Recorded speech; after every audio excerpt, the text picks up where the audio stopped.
using names and things does not violate anything in the use of force curriculum, correct? No. Okay, I appreciate it. Was he disciplined for?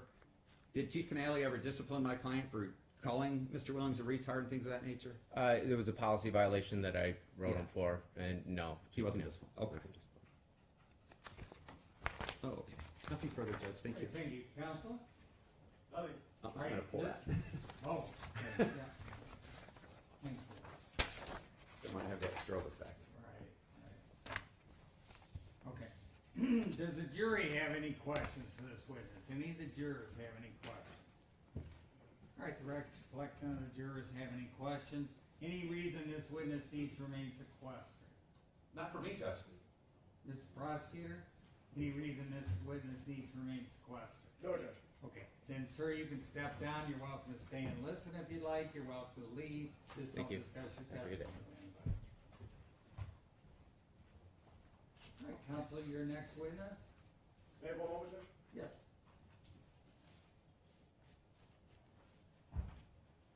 People are asked at this time, Judge. Okay.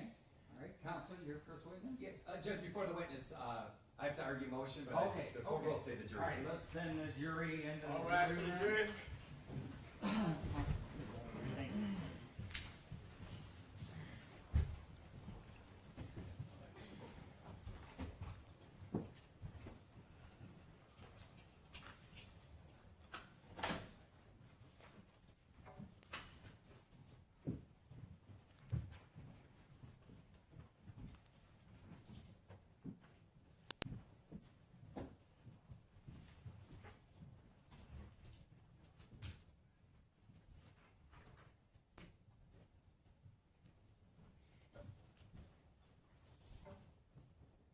All right, everybody can have a seat. Counsel, do you mind coming up to the podium? or- Absolutely, no Okay, problem. thank you, sir. For sure, Judge. Okay.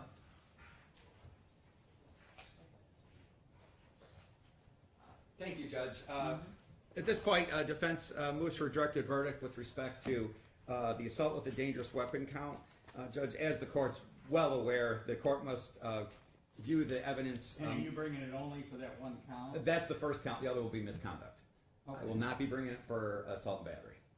Okay. With respect, And is this with regard to both cases? correct, both cases. Okay, all right. With regard to the assault with a dangerous weapon, the weapon alleged in this case is a taser, and it's not inherently dangerous, obviously, from the manuals and the testimony. So it's not inherently dangerous. It can be under the case law if used as such. So we can have a car is not inherently dangerous, but you can use it to run somebody over. It's used as a weapon. Same type of situation with taser. So while it's not inherently dangerous, the prosecutor does have an argument that as it's used or adopted, it was used as a weapon. However, Judge, what you saw was this piece of equipment that is introduced by the Melvindale Police Department, and you heard the testimony. You heard this last witness, Deputy Chief Martinez, confirmed it's all within policy. This is what officers are instructed to do. It was all within the use of force continuum. I actually gave the specific examples from both cases. Somebody's pulling away from a car. What's the appropriate level of force? Well, taser is certainly one of them. With the other case, somebody pushing away or pulling, refusing to be handcuffed, things of those natures. This witness confirmed. He just confirmed that that's active resistance and it can be met by taser. This is what Melvindale police were instructed to do. This was policy, is what they're supposed to do. So if this is what's being used under the, and Judge, they would have a better argument. If this was in violation of policy, then yeah. I mean, if Lieutenant Furman would have shot any subject, yeah, that right away, I would completely agree that would be outside of policy, wouldn't be in policy, wouldn't be directed to do it. But if he's using a piece of equipment as designed under the policies, he cannot be using it as an intent for a dangerous weapon. If it was against the policy, potentially. But in this case, we don't have that. We had the deputy chief testify very succinctly today, actually, that basically everything that was done was in conformance with policy. The prosecutor's argument is we don't like the policy, we don't like what they were told to do or directed to do, and there was bad language, of course. It looks ugly, Judge, I get it. There's cussing, there's name calling, unprofessional as all heck. give you that. But that's not use of force, and that's not what he's on trial for. And so I don't believe him using a piece of equipment as designed, as directed to do, could show any intent. No reasonable juror could find intent that they're trying to use a dangerous weapon in that case. So accordingly, I would ask for that to be a motion for directed verdict with respect to that count. With the second count, misconduct in office, we've heard all the testimony from the prosecutors, witnesses. Of course, again, the standard is we must view it most view the evidence in the light most favorable to the prosecutor in this case. But what we have is we had a deputy chief who just testified again this morning that what Lieutenant Furman did was in compliance with their use of force policy. Now, he did say he did have an issue with how he spoke, and he did write that up and sent that to Chief Canale. But again, that's not use of force. It's ugly, it's unprofessional, it's downright wrong. We agree on that, but it's not use of force. So if we're looking at misconduct in office, they must show corrupt intent. A police officer following his policy as directed, specifically directed in the policy, cannot be forming corrupt intent, and no reasonable juror could find that.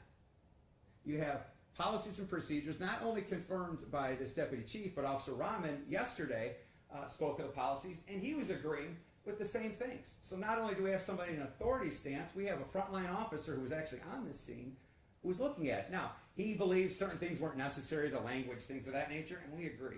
It wasn't necessary. The language is downright bad. But that's not guilty mind for misconduct in office. That's not corrupt intent. If I'm told as a police officer, you go stop that car and write them a ticket, and I do, where's my corrupt intent? I'm doing as I was directed. He's doing as he's directed in conformance with the policy. It's not pretty, it's not nice. It's downright ugly. But at the same time, viewing that most favorable to the people, they don't make it past the stage. There should be you should grant us a directed verdict based upon that, because they can't form a corrupt intent for what he's following. And actually, I guess at the same time, Judge, I'll have to take back, I will argue for assault and battery as well, because as I've argued and fleshed this through, if he's following his policy and it's in conformance with policy, exactly in conformance with policy, how can he form a criminal mind for assault and battery even? Again, Deputy Chief testified to all the different levels, and I gave him specific examples of what happened in these cases, and he confirmed right there from that witness stand, he confirmed it and said, no, a taser can be used. That's within policy. That's within policy. So how can a police officer, in conformance with policy, taking somebody into custody, have a guilty mind to commit assault and battery? We all know from law school days, actus reus and mens res, and you need a guilty mind, you need mens res. There's got to be intent behind it. In this case, they don't get that. Meaning the prosecutor doesn't get that because of what you have. You have the testimony of not only the deputy chief, but also one of the frontline officers. You had the policy. You had the exhibits admitted. It's right in their policy. It's right on the use of force continuum. It's not just Melvindale. It's Michigan Commission on Law Enforcement Standards has set these things. And so looking at that, Judge, I don't see how any reasonable juror could find guilt beyond a reasonable doubt. Emotionally, they're not going to, that's a separate thing. The language, unprofessionalism, the condescending stuff, absolutely. But that's not what he's charged with. And therefore, Judge, we believe that this court at this time should grant this motion for directed verdict of not guilty on all counts. Could you address him taking Mr. Williams' Yeah. head and bashing it into the Okay. fire truck? Well, Judge, I wouldn't say it's bad. He pulls him down, yes, but his head's not being bashed. But I will address that issue. Okay. If the court were to let something survive, I think that would be the most triable issue for the prosecutor, is take the taser out of it. It's that second incident. If that's the case, Judge, and the court sees that as it conforms some corrupt intent, fine. I don't have a policy to show specifically pulling of hair is completely directed. You don't think he hit his head on the... No, I don't, bash because is with... a strong word, but he took his head and hit it into... I don't think he did, because his hand's behind it, Judge. If you watch that You video. don't think his head hit that? I mean, it may have touched it, but I don't think he bashed it. He pulls his hair down. Okay. But given that, just and I'm glad you brought that up. Okay. If anything, that is the most triable thing that the prosecutor survives this motion on, and that would go to the jury. But with respect to the taser, that shouldn't be going to the jury. That should be a directed verdict and not guilty. All right. Thank you, Judge. Counsel? Thank you, Judge. with respect to all of defense's arguments, it really comes down to a question of intent. And obviously this court is well aware of the standard. We're looking at the evidence in the light most favorable to the non-moving party, which is the prosecution or the people in this case. And in that light, Judge, there is plenty, more than enough evidence to send this case to a jury. And it's important to note, with respect to the felonious assault or the assault with a dangerous weapon charge that was argued first, the Taser 1, I would assume, or would argue that it is a dangerous weapon. It says right in the exhibit that defense admitted that people may get hurt or die. Secondly, though, it is a question of intent because the jury instruction states, to the jury, you must decide from all the facts and circumstances whether the prosecutor has proved that the taser in question here was a dangerous weapon, and it talks about how it was used. And in the case of Williams, Judge, he tased Mr. Williams over and over and over again when it wasn't working. And that, I would argue, is enough evidence in the light most favorable to the people that it was used as a dangerous weapon. And the same thing with Miss Cook. He tased her, in his own words, on the body cam twice using the prongs. Did the hospital records indicate any evidence of injury to Mr. Williams from the tasing? Did those? Not from the tasing, Judge. Okay. Not from the tasing, but he did talk about having pain from the tasing Right, on the but stand. there weren't any visible injuries. Not visible injuries are not documented. With respect to the misconduct in office, the argument there is primarily intent. The corrupt intent, as that is defined in the jury instruction, and here, Judge, as this court is well aware, questions of intent go to the jury. Because in this case, you have the defendant approaching Mr. Williams, becoming immediately or almost immediately aggressive with him, arguing with him, not letting him finish. And then you have the jury instruction on intent itself, which says that intent is inferred from the way people, how someone did something, what they said when they were doing something, and you have the totality of the circumstances together. And in the light most favorable to the people, the jury a reasonable juror could believe that the defendant was being punitive towards Mr. Williams and Ms. Cook in the way that he acted and the manner that he conducted himself in terms of tasing them and continuing to argue with them when they've been already in handcuffs, continuing to assault Mr. Williams when he's in handcuffs. And the same argument goes for the assault and battery, Judge. And at this time, Judge, I would ask, unless there's any questions, that the court deny the motion for the directed verdict and send it to the jury. Ms. Cook? For which one? Ms. Cook's case? On what count? On all counts? Oh, I would You didn't address that. You talked all about Williams. What about Cook's case? I would make those same arguments as to the way What about the facts of Cook's case that fit into those? the facts of Ms. Cook's case that fit into all of the counts. Yeah. Well, Judge, the same thing goes for her case when he approaches it, when he approaches the car and the way he conducts himself, the way he talks to her, the way he steps back when he doesn't really, and draws his taser and fires it. All of that, I believe, shows an intent, the totality of the circumstances that the jury would have to look at in that case, and not just what he did, but how he did it and how he conducted himself. What did he specifically do in Cook's case that showed corrupt intent? And Judge, I would argue that the tasing, for one, shows corrupt intent, and just because, as defense mentioned, the policy is not the law, it's just the policy. Right now we are dealing with what the jury instructions say and whether those elements can be met beyond a reasonable doubt. The way he approached it, the tasing when he did not have to taser, the way he himself escalated that situation. Seeing how Ms. Cook was acting in that car, he did not have to continue to yell at her, be aggressive with her, belligerent as she described it on the stand, and what was in her state of mind.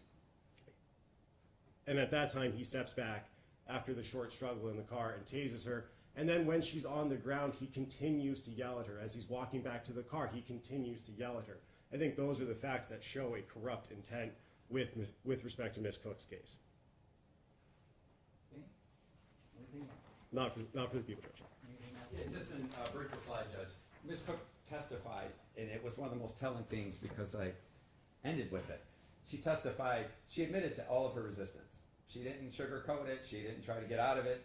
She said, yes, I held the wheel, I wouldn't get out. Yes, he warned me to get out, he told me to get out several times, I didn't do it. He told me I would be tased several times. I knew that, and I still wouldn't get out. Then when he tried to pull me out, that's when he ended up tasing me.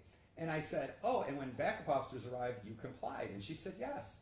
And I said, and you agree with me that as soon as you complied, no more force was used. And she said, Yes, was my last question. No more force was used. I mean, even from her standpoint. But at the same time, the prosecutor is saying, look at it from the circumstances Ms. Cook was going through, and that's not the standard here. The standard is what's dealing with the defendant, what he is confronting. Ms. Cook is not on trial for anything, and I understand she has a lot of circumstances. Counsel, do you have any law that supports the position that let's say he acted in conformity with the policy of Melvindale Police Department? Yeah. Does that absolve him of criminal liability? Do you have any law that supports that position? I don't think there's anything specific, a specific case that states that, Judge, but I think when you look at it, he's following the steps as outlined by. And I'm not saying Yeah. he was, but Of course. let's assume he was. Of course. Does that absolve him of the liability in these matters?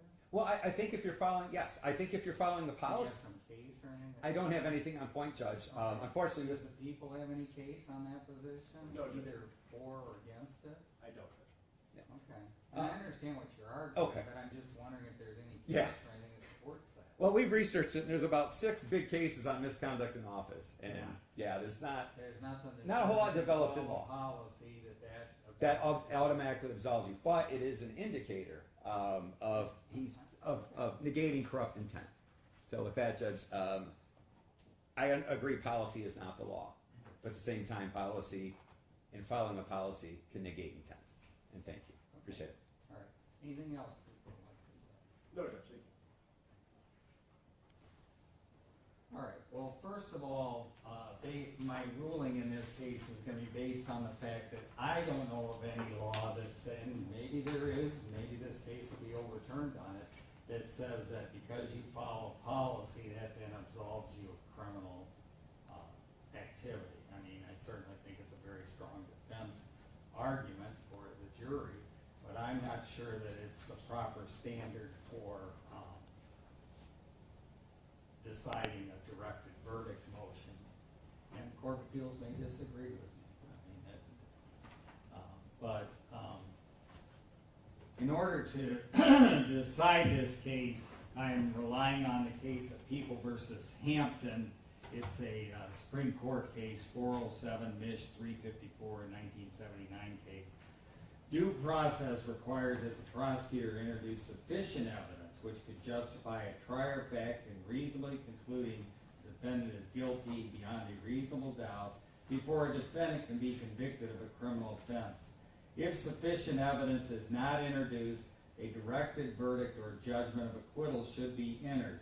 In summary, the trial judge, when ruling on a motion for a directed verdict of acquittal, must consider the evidence presented by the prosecution up to the time the motion is made, view that evidence in the light most favorable to the prosecution, and determine whether a rational trier of fact could have found that the essential elements of crime were proven beyond a reasonable doubt. And I think intent is a very important portion of this case, and unfortunately, a lot of times proving intent is based on circumstantial evidence, and I have to view this evidence in the light most favorable to the prosecution, and viewing that, first of all, with regard to what I'll call Mr. Williams' case, we've got a case here where you've got a person who's driving without insurance, without registration, without a license, and has told the officer, the defendant in this matter, Mr. Furman, that gives him a false name, but and then won't comply with some of the orders that he gives him. But I'm not sure that that rises, at least for purposes of this directed verdict, rises to the point where Mr. Furman gets to start tasing him all over his body, and keeps tasing him as much as he did. Then also taking him, and the court's view was that he did strike his head on the fire engine. That certainly is an argument that the defense can make, but doing that in a light most favorable to the prosecution, I believe, and the people are arguing there was no no need for that at that point in time, he'd been subdued. And, so viewing that all in the light most favorable to prosecution, I'm gonna deny the, motion for directed verdict with regard to misconduct in office, assault with a dangerous weapon, or also assault and battery. Now, with regard to what I'll call Ms. Cook's case, again, you've got a matter where there's a woman. Oh, and also there was no evidence in the Williams case, although I realize there's always worry that there is a gun, that there was no weapons in Mr. Williams' car that was viewed. I mean, certainly an officer can be afraid about, but there was no objective evidence of a gun or a knife or any other kind of weapon.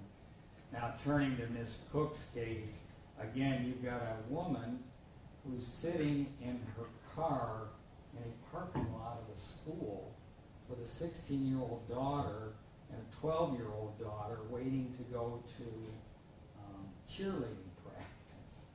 And again, she did not have insurance on the vehicle. She did not have, and I'm not in any way justifying Williams' actions or Cook's actions. They should not have been out on the road. They shouldn't have, you know, she's out there without insurance, registration. And again, these are other people's cars allegedly. But again, she can't drive around in an uninsured or unregistered car even if it's not yours. And apparently her license had been suspended.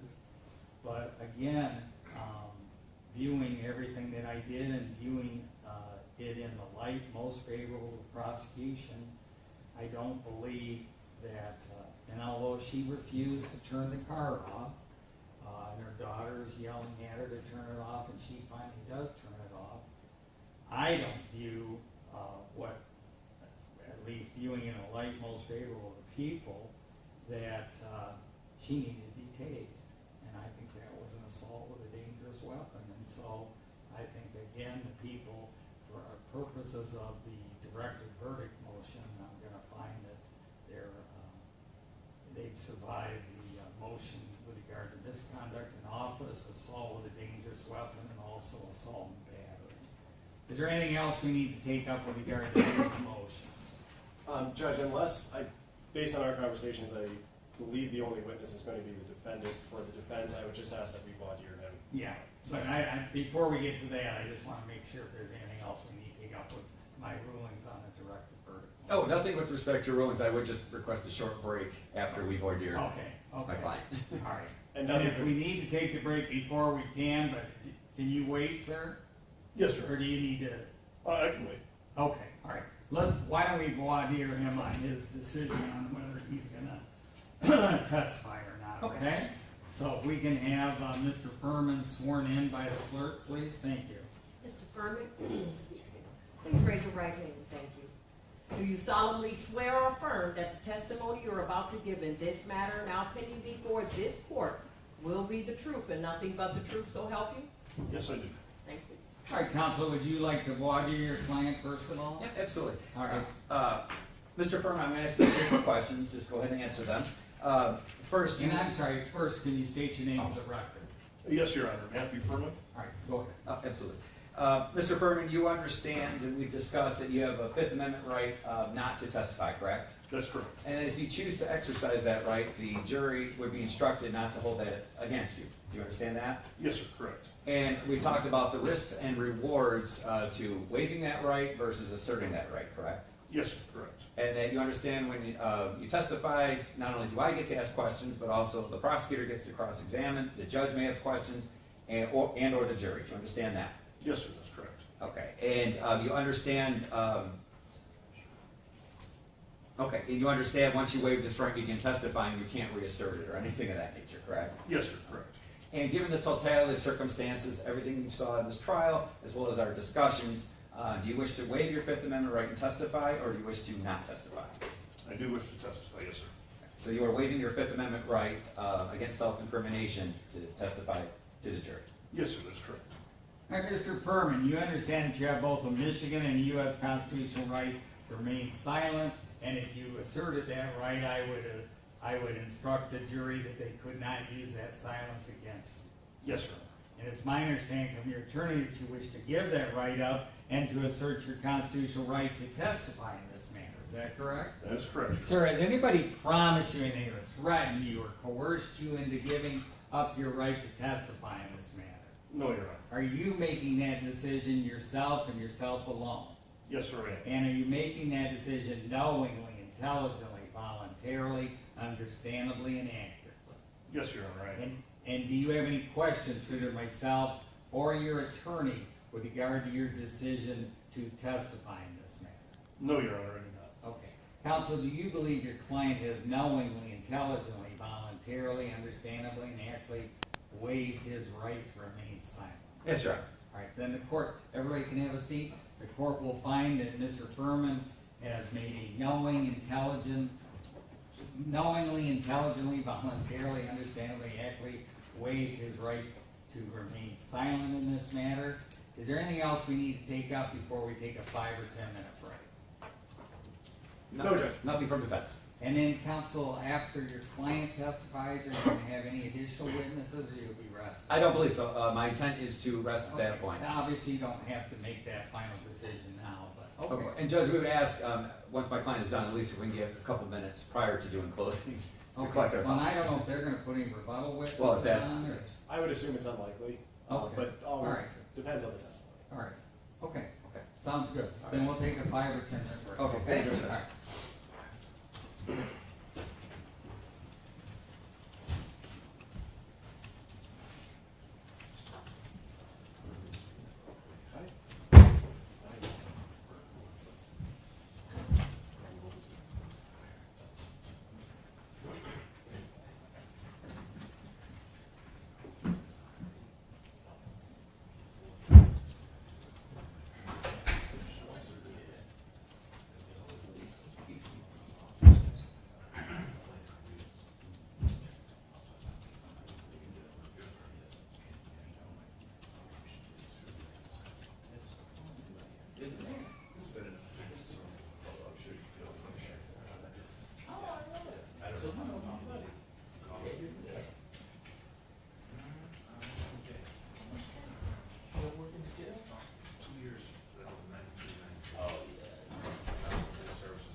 We got a guy that's over there now.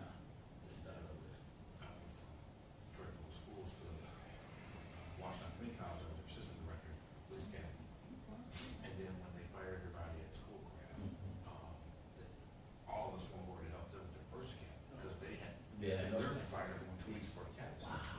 Yeah, they definitely need all the help. Yeah, so I went over there to just help. I'm Yeah. still assistant director of Washington. I'm in between academies, so I went over there to help. Mhm.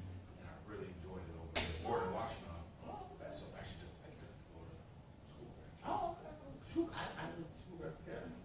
So, Oh, yeah, I did for a while. yeah. I was the first group at Wayne County Center. When it was in the old school, Nope. or when it was at the new buildings? When it was at Schoolcraft, first time Wayne County The Center. ATC and FTC building, right? Industrial. Yeah, on that shit road, yeah. So. Oh, it's not there no more? Oh, it was there. Oh, okay. They wanted to build another building. Oh, okay. They got a lot of good money from the county. No, they make a lot. They make a lot. And they're still one of the cheaper academies to go to. Yeah, right, yeah. Like 7,200. Right, versus, cause I don't know, I think Oakland is higher. Oh, definitely. Yeah, and Washington probably higher, yeah. And then Commonwealth, I should, I don't know. Yeah. But one thing I did like when I went to school, right, it fit my personality. Yeah, I did. I liked it too. I was there when Makati, Makati. No, before Makati. What's the guy before Makati? Ray Stan. Stan. Yeah, Stan. He brought me in. Yeah, he was a great guy. Stan was, that's So what he was assistant director of Washington with me. He became the director in school. Okay. And then when he became the director, Washington Wayne County Center was, I mean, it was like. That was before. Yeah, so he was director twice. Oh,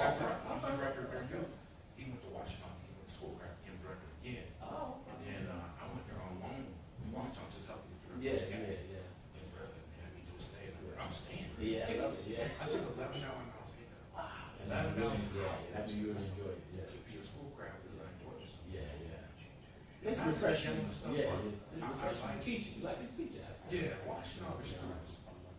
Seriously, we consider them students, we don't call them recruits. Yeah, yeah. Well, they're recruits. Yeah, they're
seat till Okay. the jury gets here if you want.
All rise for the jury.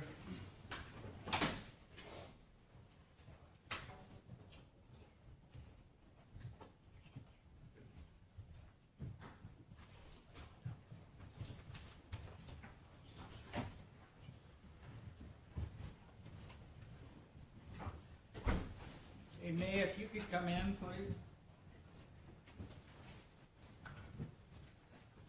All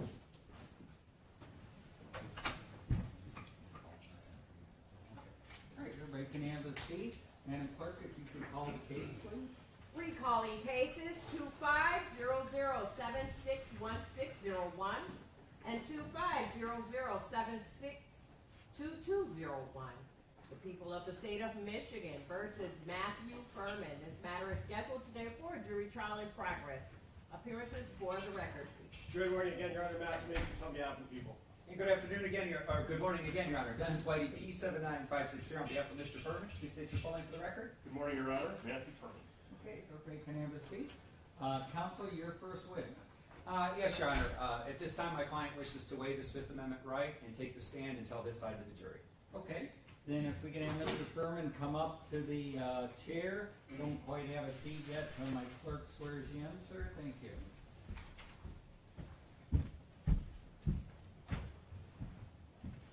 Mr. Furman, please raise your right hand. Thank you. Do you solemnly swear or affirm that this testimony you're about to give in this matter, now pending before this court, will be the truth and nothing but the truth, so help you? Yes, ma'am, I do. Thank you. All right, sir, you can have a seat there. Thank you, Your Honor. Once you've got yourself situated, if you can bring yourself in as close as you can to that red microphone without being uncomfortable, sir. And when you're all ready, if you can give us your name, please, sir.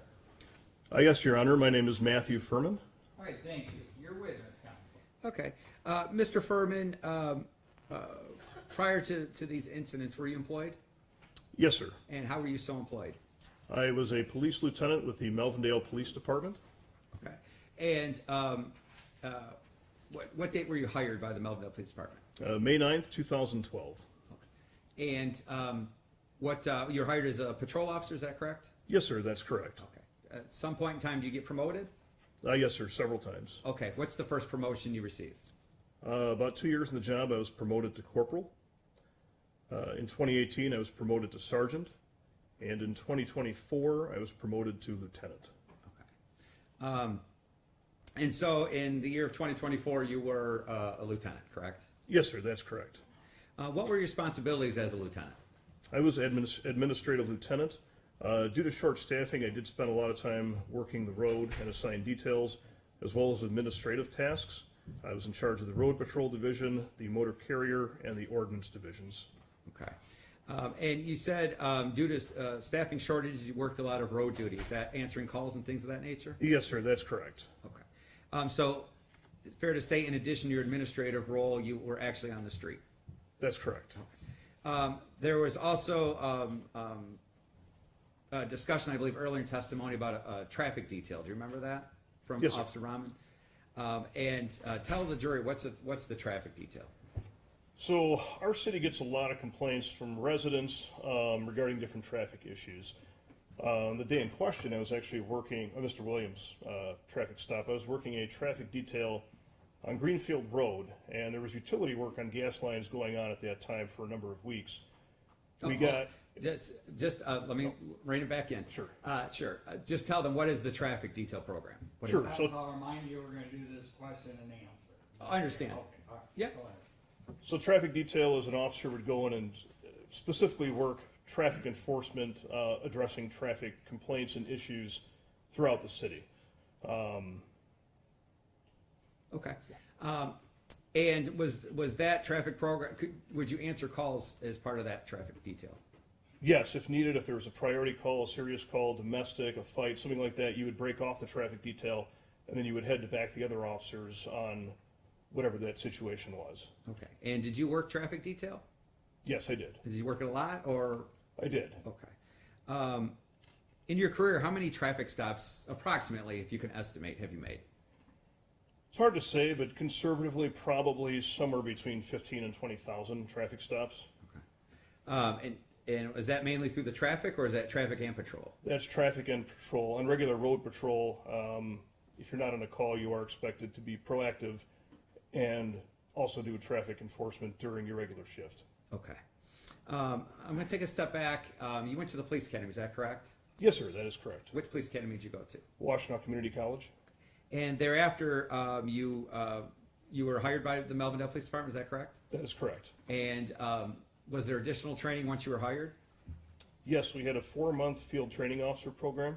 So your first month on the job, you ride on day shift with a supervisor. Your next month, afternoons. Your next month, midnights. Then back to days for what they call a shadow phase, where you're kind of taking things over and your supervisor basically monitors you to make sure you're doing okay. After that, you're on a 1-year probationary period where they do monthly evaluations, and there's a lot of continuing training both within and from outside the department. Classes you're sent to, online training, in-person training. Okay. And is all that training through MCOLs, or is there training outside of MCOLs? No, there's a lot of training outside of MCOLs. One thing I was always interested in was, for example, auto theft related issues. You've answered the question. Okay. I don't want to cut them off. Oh, sorry. Okay. Fair enough. And You so, can ask follow-up yeah. questions. And so when Deputy Chief Martinez testified earlier that the MCOLs record is just part of your training, you would agree with that, correct? Absolutely.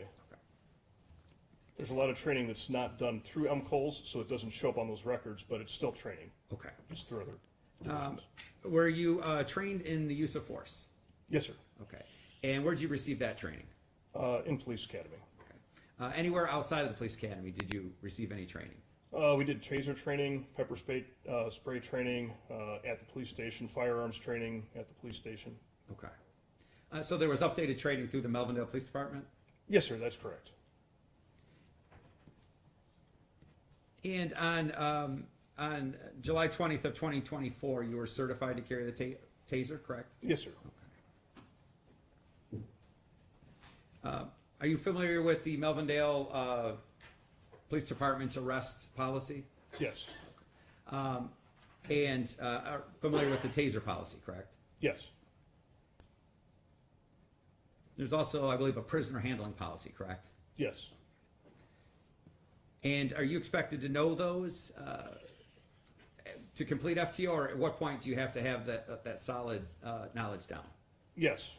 When you are on FTO, you're responsible for reading every department policy there is, and then thereafter, if policies are updated, as time goes on, everyone's given a copy. You're expected to review those and stay up on things as laws change and policies change. Okay. Now I know you stated you conducted about 15 to 20,000 stops over 12 plus years. What kinds of incidents have you experienced while on a traffic stop? Essentially everything you could think of at this point. I will say 99.9% of traffic stops go smoothly and without incident, but I've been involved in chases. I've had my patrol car rammed. I've been punched, kicked, bitten, spit on, stomped, beaten. Was dragged down the road a couple hundred feet by a car. you name it. Okay. Well, you said you were, sometimes when you stop cars, they flee, they run, correct? That is correct. Which results in a pursuit, is that right? Correct. Okay. And on, I guess, statistically, the more traffic stops you make, the more likely you are to encounter some of these bad things. That is correct. Actually leading. Fair enough. I'll withdraw it. Now, you brought up the issue with that you were drugged down the road on a traffic stop, correct? That's correct. Can you tell I'm the going to object at this point. I don't believe the court-required foundation that was discussed on the motion limit has been laid to go into this yet. I'm asking about the incident, then the foundation for what the court has allowed me to. I'll overrule you. Okay, thanks. You can tie it up. Yeah, that's. Tell me what happened on that traffic stop. So I initiated a traffic stop. I was working day shift on regular patrol, and I pulled over a vehicle that had a improper license plate on it. I made contact with the driver. He refused to provide identification, refused to provide paperwork, refused to provide his name, wouldn't give me any sort of information. And I was trying to talk him into turning the car off, handing me the keys. He refused to do that. And as we're conversing, he grabs my arm and just floors it and dragged me down the road a couple 100 feet. My uniform got shredded, my leather gear got torn up. Ended up at the hospital with fractured wrist and getting asphalt and glass and rocks and metal picked out of my skin throughout my body. I've still got scars. 10 years later, still have problems with my wrist, and they'll probably have the rest of my life. And I came very close to dying on that incident. Do you have you ever saw a video of that happening to you? I have. We actually used it within the department as a training and review. After that happened, we were able to obtain surveillance from the refinery, which was along the road where it happened. Okay. So there wasn't body-worn cameras back then? We did not have body cameras at that time and did not have a car with a dash camera at that time. Okay. We didn't have the technology at the department. Okay. And so the video you viewed was from an outside source looking at the roadway, correct? That's correct. Did you subsequently see that video on any news outlet? Yes, it was on. I made the lead story on a couple news channels that night. Okay. Was Channel 7 one of them? Yes. Have you reviewed a video, a report that Channel 7 had done regarding that incident? Yes, I have. Okay. Judge, from the court's pretrial ruling, I'll admit that. Okay. And what are you gonna have that marked That as? would be C, Your Honor. Judge, can I just ask one voir dire question on that? I'm sorry? Just one voir dire question on Okay, that. go ahead. Sir, what year did that happen? I believe it was 2015 or 16. Oh, thank you. No, really. Okay, Judge, I have the all right. Montenberg.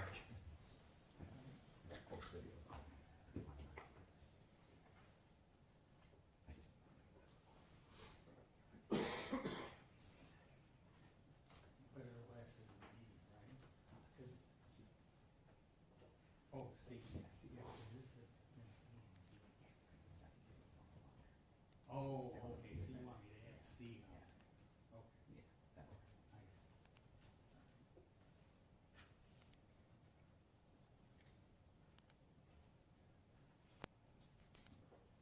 So actually, A, let's see, those were made on the 20th,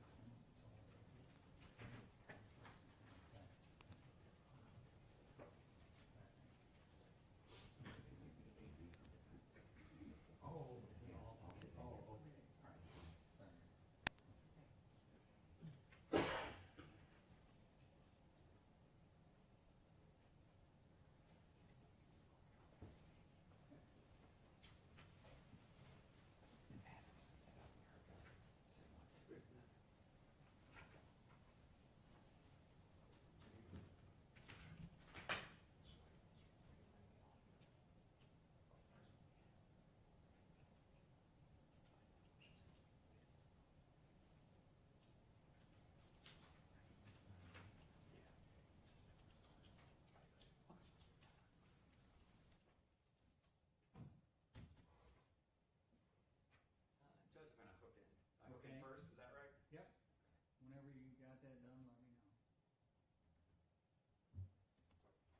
I am hooked up, Judge. Okay.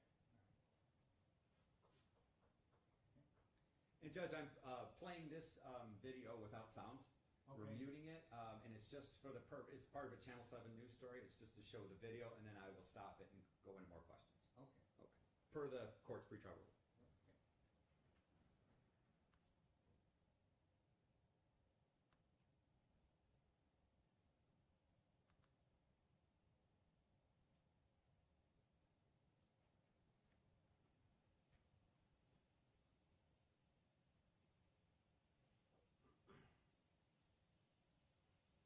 Okay, sir, you just saw that video, correct?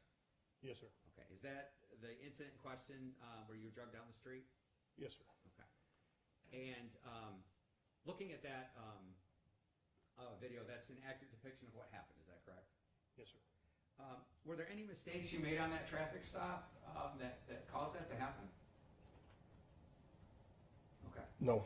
So, Well, I guess I wasn't forceful enough, wasn't careful enough, and the suspect was able to grab a hold of my arm and just hit the gas. okay.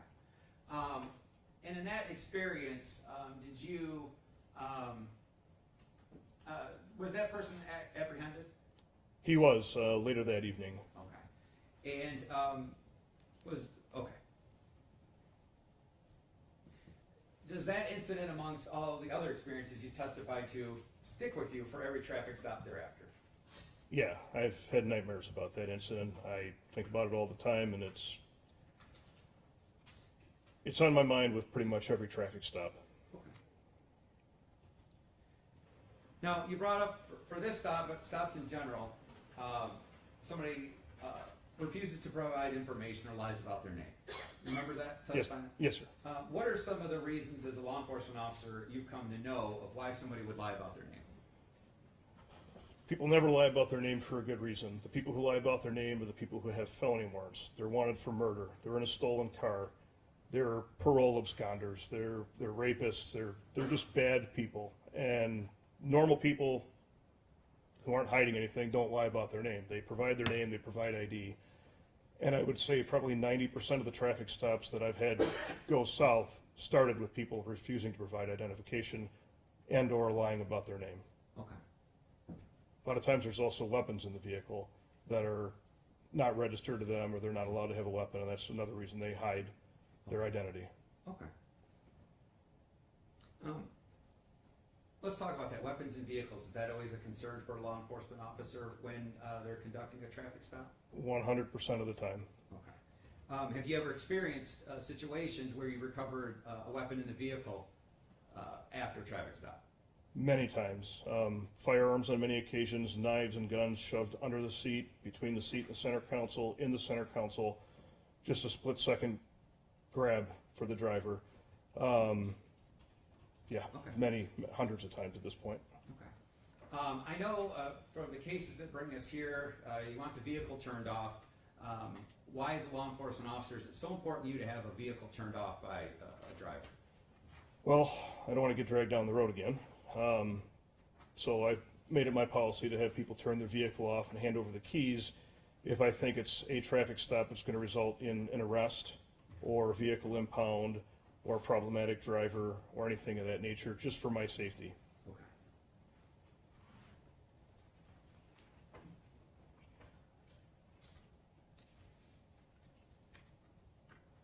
Have you ever been involved in an incident where things start on a traffic stop very, I guess, normal, and then they escalate?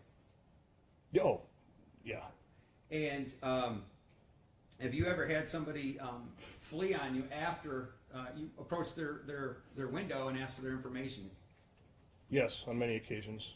I've had people literally just throw it into gear and take off. I've almost had my feet run over. I've had people throw it in reverse, ram my patrol car, and then take off the other way. I've had people try and run me over on foot.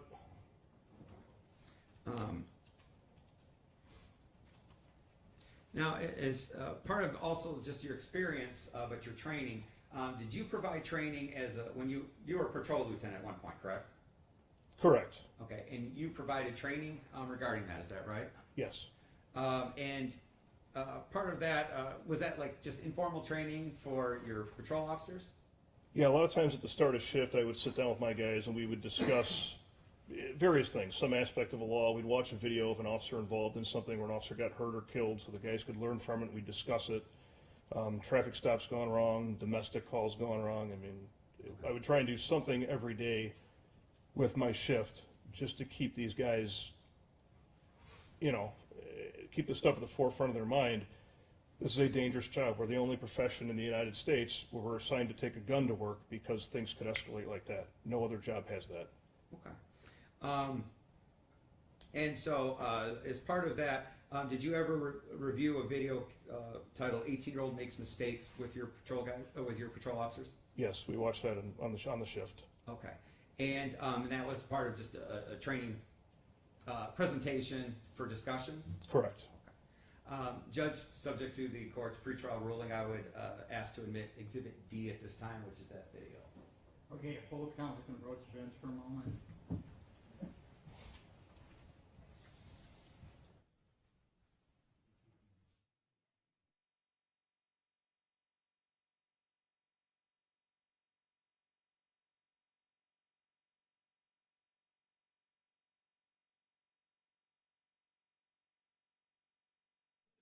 Questions? Yes, sir.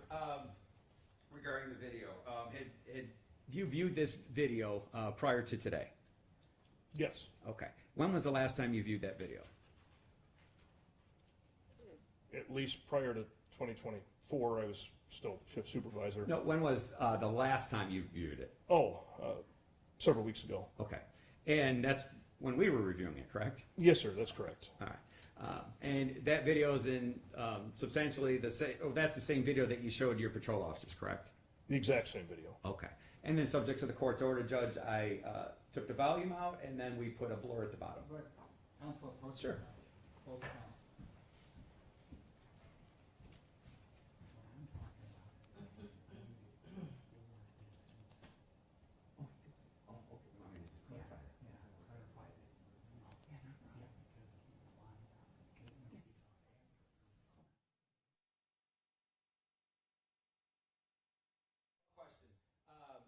When you first saw or presented this video, was this prior to the these two incidents that bring us here? Yes. Okay. Do you remember approximately what time frame you would have done this? Probably 2023. Okay. So I don't have an exact date. fair enough. And so this video is something that was in your mind during these incidents? Correct. Okay. All right. Fair enough, Judge? I think, prosecutor, did you have a question, sir? No, Judge. Oh, you didn't, okay, all right. That then- covered it. All right, all right. And you're moving for this admission of exhibit D. D. All right, any objection, counsel, based on my ruling? Just the previous objection that has been placed on All the right, then I'll admit exhibit D. Okay. Do you want me to present? Okay.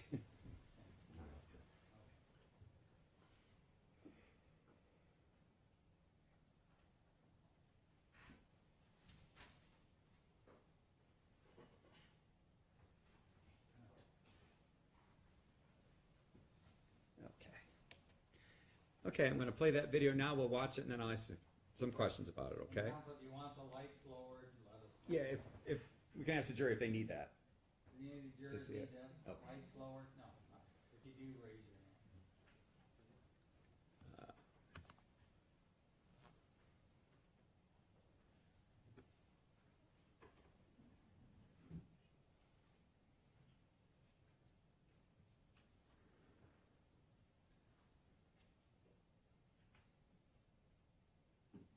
And Judge, while this is playing, subject to the court's order, the bottom is blurred out Okay? per your order. All right.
While this is playing, Lieutenant Furman, when you did show this video, what are we looking at right here?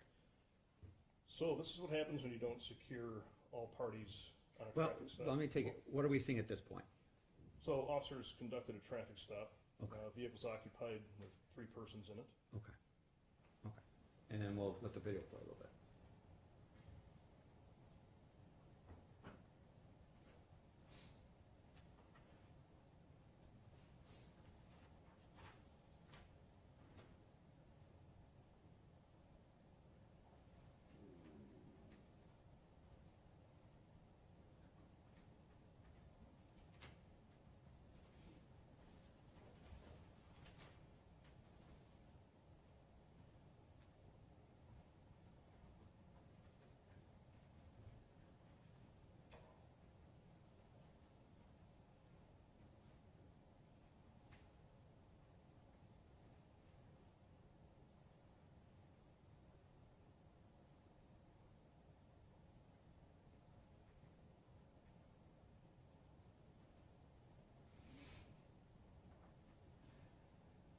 Okay, I'm going to pause right here.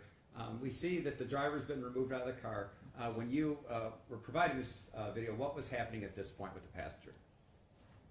So the passenger's not been secured, not been searched, still in the vehicle. Vehicle still has the keys in the ignition. The keys were not secured either by any of the 3 officers at scene. Okay. Do you remember what the interaction was between the officer and that person? The officer's questioning the passenger at this time. Okay.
Okay.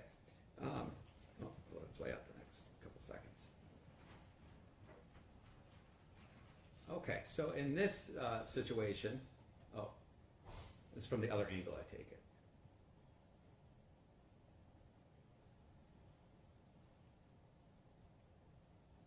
Okay. We don't need to play it its entirety. What ends up happening after this? He ended up taking off with the car, and they have to try and track him down before he can endanger anybody else in the public. Okay. Now, how many officers do you remember being on scene in this? There's either 3 or 4. Okay. And now you said earlier this is an example of when. What was the alerting point to this? A couple things I went over with my officers. Number 1 is this is why you secure the key to a vehicle. And granted, I've had situations where I secured a key and somebody had a spare key and still ended up taking off the car. I actually had that happen twice. But that's pretty rare. So it greatly reduces the risk. And then the other thing was secure and search the passengers. These officers still have no idea if there's weapons in the vehicle. The guy just took off. Now they've got to do another stop. They don't know if there's weapons, if he's armed, what's going on. You have a rear seat passenger, and they don't know what her play is in this. So we had quite a bit to discuss as far as this video goes at the department. Okay. Did you notice in the video any officer using their taser? Attempted to. It was not effective. Okay. So did I see both the driver and the passenger try to tase the person driving? That's what I saw, yeah.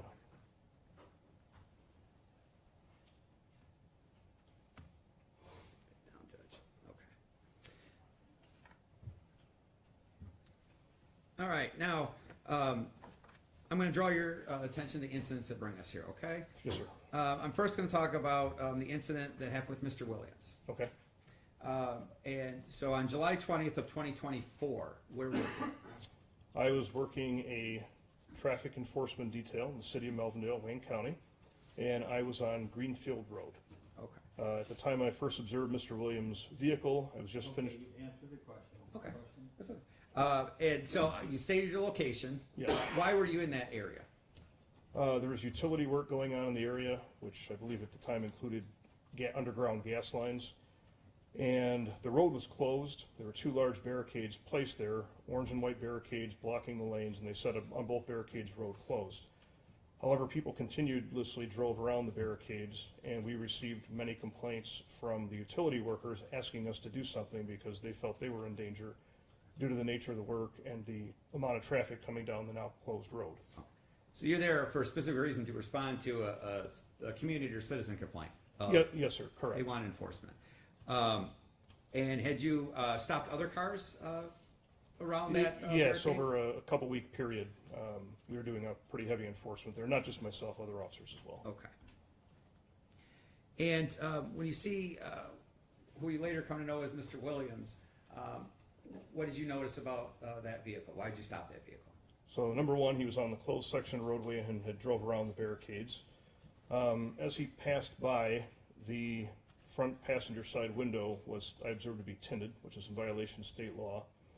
I ran the plate, and LEAN, which is the Law Enforcement Information Network, it's our computer system where we can see vehicle information on the cars, showed that the plate had been canceled for fake insurance and there was no insurance on the vehicle itself. Okay. And so when you made this traffic stop, we saw the video, you approached, is that correct? Yes. Okay. And what is your first words to Mr. Williams? So I can back up just a second. I was a little bit concerned initially prior to walking up to the vehicle because as I cleared my previous traffic stop and got behind Mr. Williams, he turned south on Wall Street and accelerated pretty quick, and it's only a 25-mile-an-hour zone. And in my experience, people often do that if they're trying to get away from me so that I can't hopefully not see their plate and run it because it's a bad plate. Okay, so let me stop it. So you were on another traffic stop enforcing this barricade issue, correct? Correct, and I was just clearing from that stop. When you observed Mr. Williams? Yes. Okay. And so when you approach, you get him stopped, and once you approach the vehicle, what's the first thing that you're doing? Advise him of the reason, a couple of the reasons for the stop, including the barricades and the issue with the insurance. Okay. Now there comes a time where you requested his driver's license. Is that right? Yes. And why did you request his driver's license? That's pretty much standard practice on 100% of traffic stops. You want to get the driver identified, ensure they have a valid license, and they don't have any warrants for their arrest. Okay. And was Mr. Williams able to produce a driver's license? No, he was not. Okay. Was he able to produce any registration for the vehicle? No. Now, at some point, if somebody is driving without their driver's license, is that a crime in Michigan? That is, Michigan law requires a person operating a motor vehicle on a public roadway have that license in their possession at all times. Okay. And you didn't immediately ask him to step out of the car, is that right? Correct. Okay. What other things did you do before you asked him to step out of the car? I asked him for his name. A lot of times if somebody doesn't have their driver's license with them, we'll get their information, full name, first, middle, last, their birthday, and we can go run them in our system and see if we can find the license if they gave us a good name. Okay. And at some point, you asked Mr. Williams to step out of the vehicle, correct? After I realized he was giving me a fake name and could not produce any identification, I became concerned for my safety for the reasons I stated earlier, for things that are typical when people provide fake names and no ID. Okay. And so did you ask, do you remember if you asked Mr. Williams to turn off the car? I believe I did. Okay. And did you ask him to step out of the vehicle? Yes, multiple times. Okay. And he, what was his reaction to that? He refused. Now, it gets heated. You agree with me, correct? Yes. You're loud, right? Yes. You're direct? Yes. Okay. But at some point, does he comply? Not until I removed my taser from my holster and I had opened the door and advised him to get out. And when he sees the taser, he does exit the vehicle. Okay, so why do you remove your taser from the holster while he's refusing to get out of the car? Under this circumstance, based on everything so far, I am worried about my safety. And typically, the taser is the best form of leverage to get people out of a vehicle.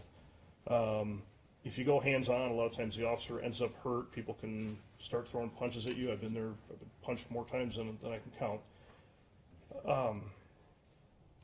People tend to be a lot more cooperative when it comes to having a taser pointed at them because they know it's going to be a very unpleasant experience.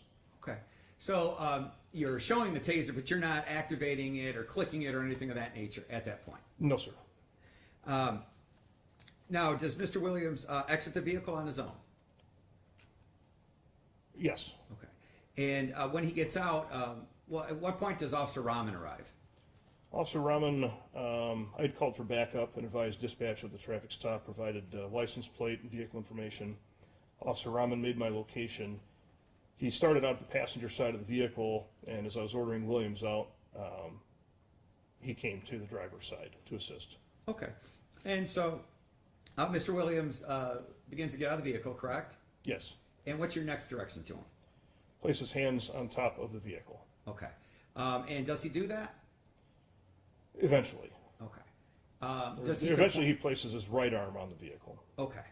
And at what point do you try to handcuff him? What happens next? Mr. Williams states that the roof is hot, so I then instruct him to put his hands behind his back and interlace his fingers, Okay. with the goal of placing handcuffs on him. Okay. Had you pulled your handcuffs at that point? Yes. And did Mr. Williams comply with putting his hands behind his back? No. After that, what happens? So I remove the taser cartridge from my taser. I think with prior testimony, the jury understands how the taser works. But from an officer perspective, there's a concern with using the prong method that wasn't discussed earlier, and that is if the prong misses and there's people behind the person you're trying to subdue with the taser, you run a risk of that missing them and hitting somebody else. So there's a female passenger in the front seat and there's two kids. So in the interest of their safety, I didn't want to use the prong feature of the taser because if it missed Mr. Williams or he moved or dodged, there's a risk that it hits somebody else, and I was not willing to take that risk for their safety. Okay. And so at some point, we see in the video the taser's clicking, right? That's correct. Is the entire time that the taser's clicking, is it making contact with Mr. Williams? No. Okay. If you can, I guess, well, let me just ask the other witnesses. If the taser's clicking louder, does that mean it's generally free of any obstruction versus it being buried into somebody? That's correct. And when I say buried into somebody, what is the training for a drive stun? How do you do a drive stun? So in order for a drive stun to work, per taser, per our training, per the instruction manual, you have to take that taser and physically full force drive it into somebody and really make complete full contact and press it in. Otherwise it has no effect, it just makes a lot of noise. Okay. So we hear it clicking quite a bit. Yes. At some points, does it make contact with Mr. Williams? Correct. Okay. But very little in the grand scheme of things. There's very little actual contact with Mr. Williams. A lot of it's attempting to contact or it's away from his body and just clicking. Okay. At some point, well, do other officers arrive after Officer Rahman at some point? Officer Gall did arrive on scene, yes. And he actually had his taser out. Okay, so when Officer Gall arrived, his taser was in his hand as well? Yes. Okay. Did he use his taser on Mr. No, Williams? he pointed it at Williams and ordered him to the ground. Okay. And did Mr. Williams comply then? Yes. Okay. Once Mr. Williams goes to the ground, what happens next? So at that point, I figure it's best to let Rahman and Gall, Lieutenant Rahman and Sergeant Gall, secure him in handcuffs. A lot of times when you're handcuffing people, they twist, they turn, they try and raise their upper bodies. So I take my foot and I set it on his back. Several years ago, we were instructed to make sure we don't kneel on people, nowhere near the head, the neck, nothing like that. And one of the things that was discussed at the department is use your foot to hold down their upper body without kneeling on them and without going anywhere near the head, neck, upper back. So that's the approach I took, just to keep him flat so that they could secure him in handcuffs. As soon as he was handcuffed, I immediately removed my foot. Okay. Answer the question. All Next right. question. Okay, so after he's handcuffed, no more force is used while he's laying on the ground, correct? That's correct. Okay. And then what happens next? Mr. Williams is taken by Lieutenant Rahman and Sergeant Gall to the back of the fire truck and seated. Okay. Well, okay. Prior to that, though, was there another occupant of the vehicle? Yes, Ms. Turner. Okay. And you approached Ms. Turner, is that correct? Correct. And you would describe yourself as probably verbally aggressive? Yes. Okay. Why were you verbally aggressive towards her? She had already attempted to get out of the vehicle without instruction earlier, which is always a red flag for police officers because we don't know what people are going to do at that point. And if you're dealing with placing one subject under arrest, searching them, everything else, it becomes a lot more dangerous if other people are now out of the vehicle. So I was verbally aggressive. I wanted to let her know that, hey, you can't get out of the car without us giving you that instruction. Gotcha. Okay. So we saw the video, so I'm going to fast forward to now the fire truck. You stated who called for EMS after Mr. Williams was tased? I did. We're required to do so per policy. Anytime a taser is used after the incident, the actual tasering incident, we're required to call for rescue to have the person evaluated. Okay. So I did that. Okay. And did the Dearborn Fire Department respond? Yes. Okay. And at some point, Mr. Williams is sitting on a fire truck, correct? Yes. And you approach him again, is that right? Correct, because at this time Hold on, wait. You approach him, correct? Yes. Okay. And so why do you re-engage with him? Why do you approach him? Sergeant Gall found mail inside the vehicle, and I took the mail with the name on it, and I ran it through our computer system and pulled up who I was sure was Mr. Williams. But a lot of times you want verbal confirmation from the people. Once you discover their identity, you go and confront them with that, and sometimes they'll admit it, sometimes they'll argue, sometimes you find out, oh, that's my twin brother or something else. Okay. So you approach Mr. Williams in the fire truck. I think we can agree your tone and attitude is not the best, correct? Correct. Okay. I was concerned, still coming down from being concerned about my safety earlier and struggling with him. I was at an elevated level, and yes, I regret the language I used, and certainly not appropriate. But there comes a time where you end up pulling Mr. Williams' hair, is that correct?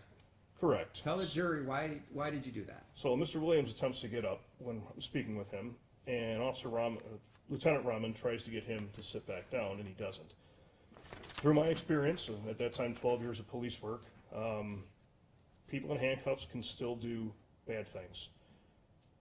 To give an example, my third month on the job, I was on night shift. You've answered the question. Okay, so there are incidents that have happened to you that are in your head when you're making these decisions. Absolutely. Okay. And so we see on the video you yank his hair down, correct? Correct. Why do you pull his hair? Why don't you push him? Why don't you knee Well, strike him? Lieutenant Rahman is pushing him without effect. He's pushing back against Lieutenant Rahman. And one thing they teach you in Police Academy that's always stood out to me, and it's 100% accurate, you control the head, you control the body. And that's the exact phrase they use in Police Academy. Control the head, control the body. And you're taught in Police Academy, you can pull hair, you can use pressure points, you can use whatever method it takes to get a subject under control. So you didn't tase him at that point, No. strike him, anything of that nature? That's correct, no. And I ensured that when I grabbed him by the hair, I kept my hand between his back of his head and the fire truck. So it was cushioned, but at the same time, because the force on the hair and the head, he would have to come down Okay. and be seated. He subsequently transported by the fire department, is that correct? Yes, And your interaction with him is then done? yes.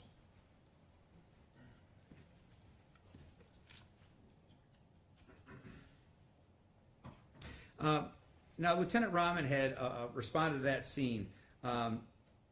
What was he doing while you were trying to handcuff Mr. Williams?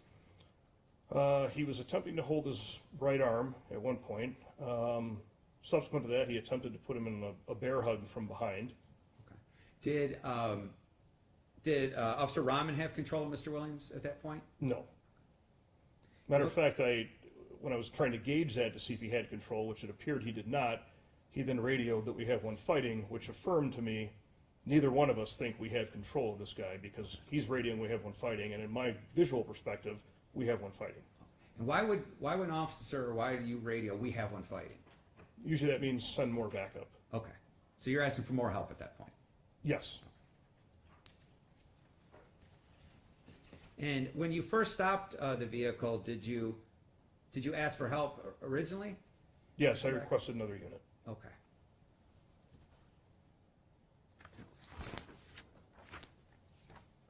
That's what prompted Lieutenant Rahman to arrive on scene. Okay. Okay, so looking at this incident, you're aware of the Melvindale use of force policy, correct? Yes, sir.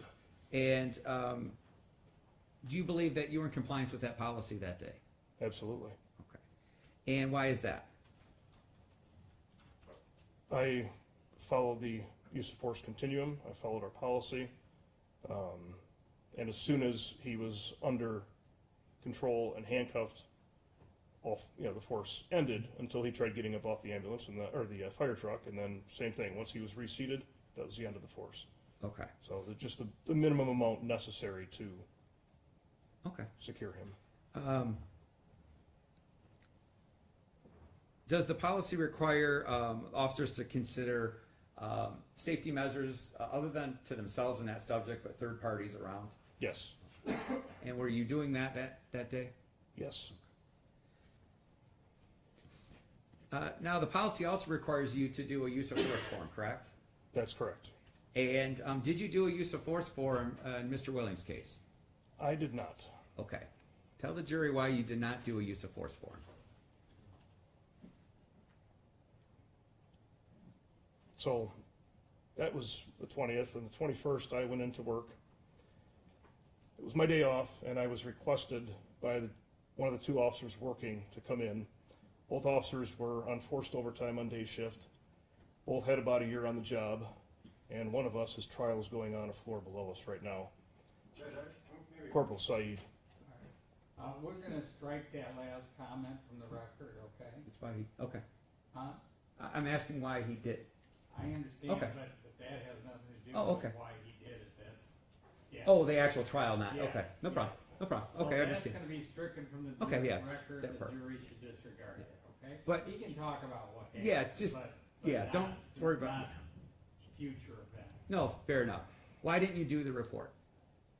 That's the So I was asked by Corporal Saeed to come in, just to work traffic and kind of back them up. He said that him and the other officer working the U were on forced overtime. They were both exhausted. So I went in, worked traffic details, so I'd be there to assist them. And while I was there, he ended up getting in a foot pursuit with a subject, and while interacting with him, he was executed. The subject pulled out a gun and shot Corporal Saeed to death. I found him about 30 seconds after it happened.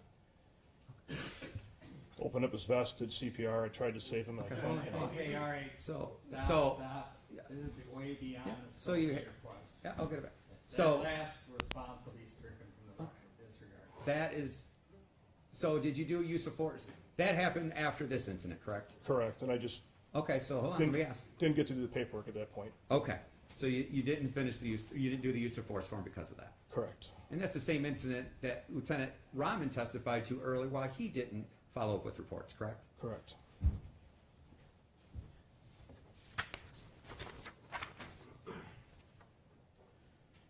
Okay, I'm gonna change gears here. We're gonna turn to Mrs. Cook's incident. And where were you on April 13th, 2024? Do you remember where you were? Yes. Okay. And where were you? It was in the area of Outer Drive and Wood Street, Okay. near ABT School. And were you on duty? Yes. And what drew your attention? Did you come in contact with a Mrs. Cook? I did. I observed her vehicle. Okay, you answered the Yeah, question. did you come in contact? Yes. And Yes. why was your attention drawn to her? Her vehicle was parked in a school parking lot during not school hours. Okay. And was there any reason? What would you take in reference to that suspicion? That particular school, we've had a lot of alarm calls at off hours. It's a school for troubled kids, so we get fights up there, we get alarm calls, we get other issues. So we try and keep a fairly close eye on it, especially at night and on the weekends. Okay. And so, does there come a time where you approach that vehicle? Yes, I observed it in the parking lot. I ran the license plate, found some violations, and then initiated a stop. Okay. When you say you found some violations, what were those? I believe the license plate was expired. There was no insurance on the vehicle. Okay.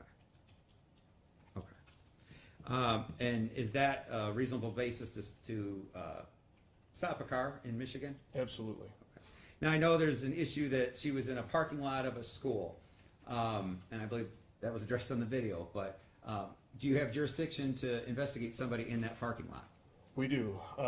That's what's. Okay, you've answered the question. Next question. Was that a public access school lot? Yes, it was a public access parking lot.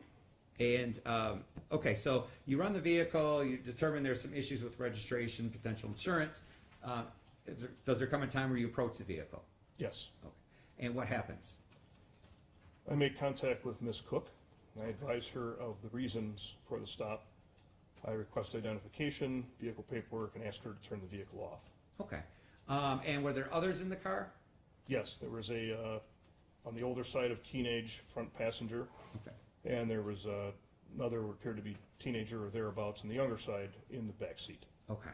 And you asked Ms. Cook for her information, I believe you stated, correct? Yes, sir. Okay. Did she provide that? No. I believe you also said you asked her to turn off her car, is that right? Yes, sir. And what was the reason for that? Based on my training and experience, if there's an issue with the plate and there's a good chance the vehicle's going to be towed or there may be an arrest made or something like that, I always secure the key.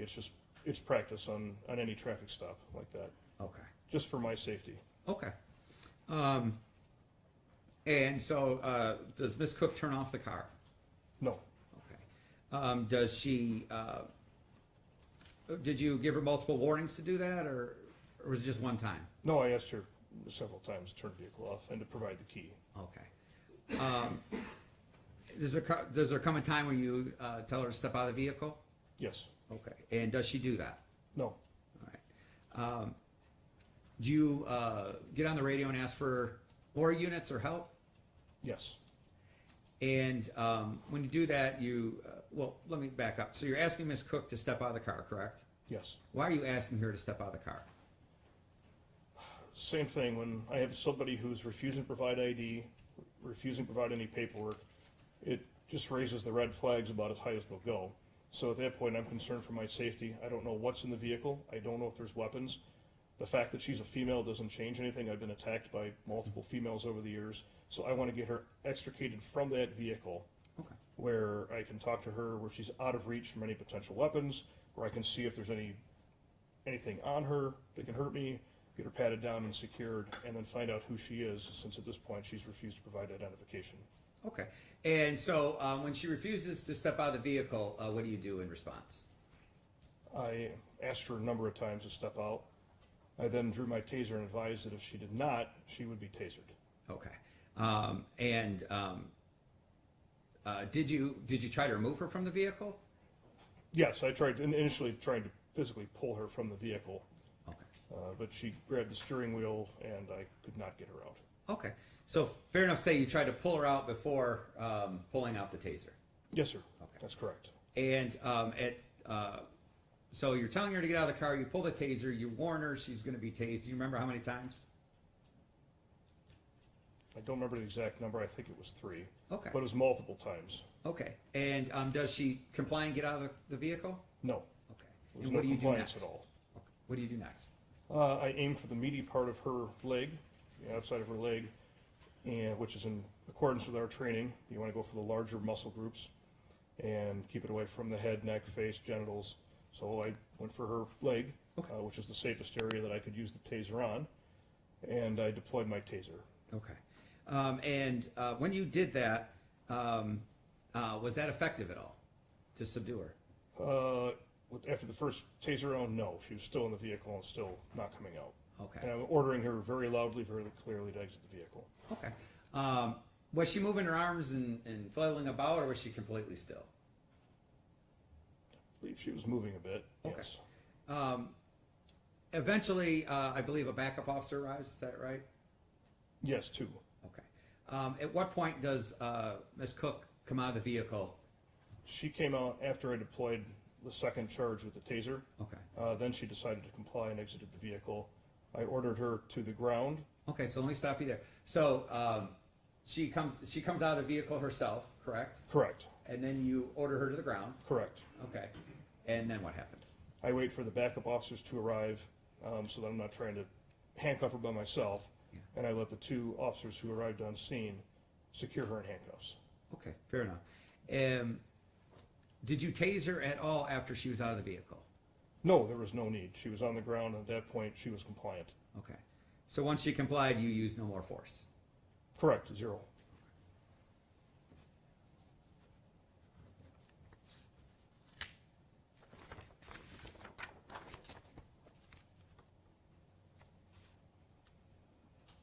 And again, you are aware of Melvindale use of force policy, correct? Yes, sir.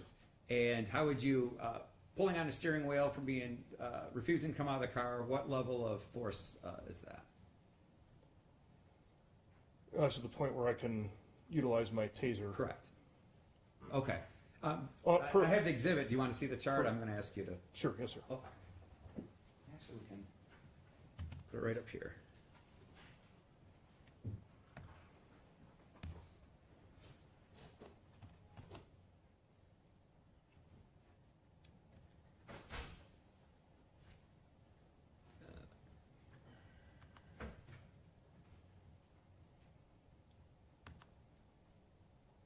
Okay. We have Defense Exhibit A up on the screen that was previously admitted. That's the subject control continuum, is that correct?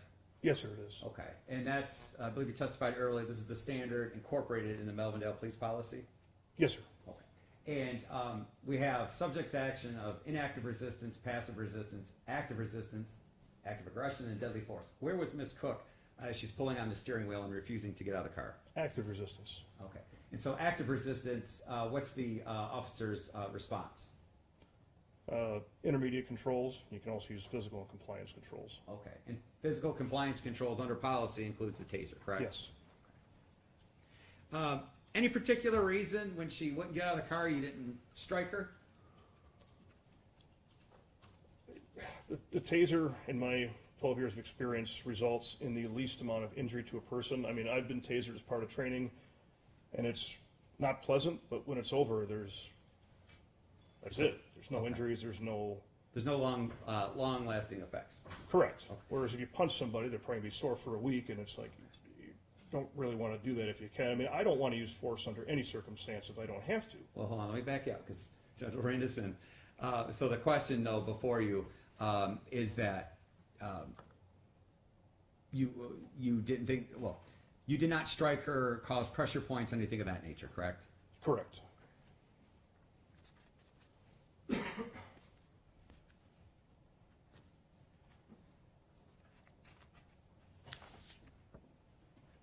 Now, I noticed at one point in the video with Miss Cook, one of her kids kind of come out of the back seat. Do you remember that? She had one front passenger Do you and one remember rear it? passenger. That's the first question. Do you remember it? The kid coming out of the back seat? Yes. Not until I instructed her to. Okay. Oh, so you instructed her to come out of the back seat, correct? I instructed the passengers to exit the vehicle. Okay. And then I believe in the video you say get away from the car? Yes. Okay. Any particular reason you had them do that? Yes. A concern for an officer, kind of like we went over earlier with that video, is that if the key's not secured and there's passengers in the vehicle, especially a teenager, they can easily take off with that vehicle, run somebody over, run somebody down, take off, endanger somebody else while fleeing. So I wanted everybody out of that vehicle, away from the key, away from the driver's seat, away from where they could, if there's any weapons in the vehicle they could grab, just away. Okay. Fair enough. Did you use, or did you, in this case, do a use of force form? Yes, sir, I did, immediately after the stop. And that was submitted through channels, is that correct? Yes, sir. And that went up to, I believe it's Chief Canale, is that right? Yes, sir. He was our chief of police at the time. Okay. And was the department's position the force was reasonable under the continuum? Yes. The chief actually called the text. Okay, Dan. Good enough.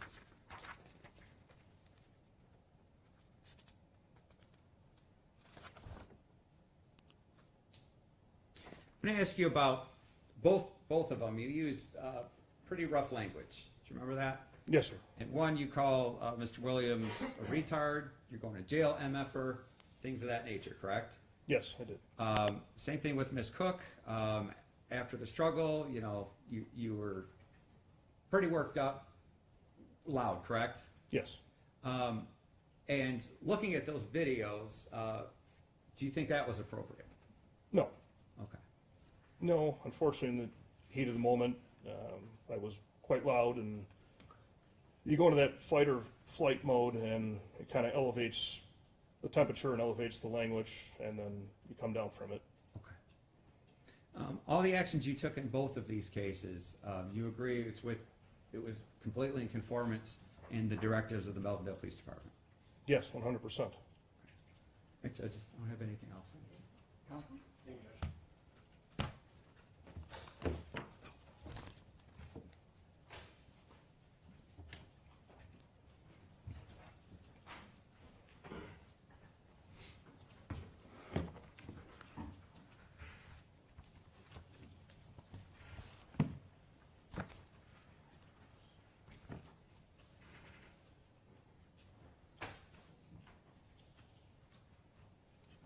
May go to presentation mode, Judge. Okay. I'll let you know.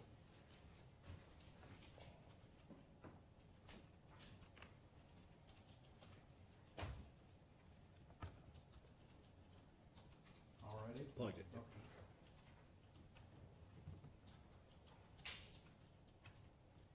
I didn't plug it in. There we go. Mr. Furman, I'm going to ask you a few questions. If you don't understand something, just let me know, or you don't hear me, let me know, okay? Yes, sir. I'm going to pick up right where Mr. Whitey left off. You said that earlier and just now that both for Williams and Cook, you believe you were within Melvindale policy. Is that correct? Yes, sir.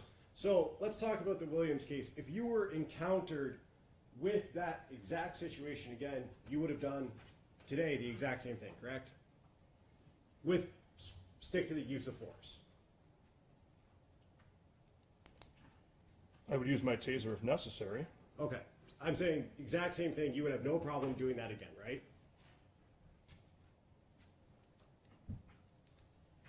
I'd probably try and find different tactics. Okay.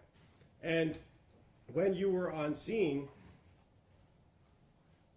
you used those words that we talked about, excluding the use of force. You called Mr. Williams a retard and motherfucker and all those things, right? Yes, Okay.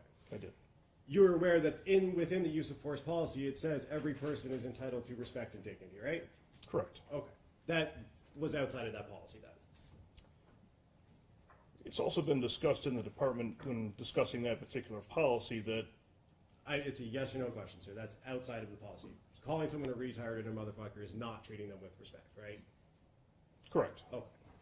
Now, you just said you would try and find different tactics with respect to Mr. Williams, right? Correct. Why do you say that now? Well, because we're here. Okay. Now, on the scene, you didn't have any problem with what you did, right? No, I went home alive. Okay.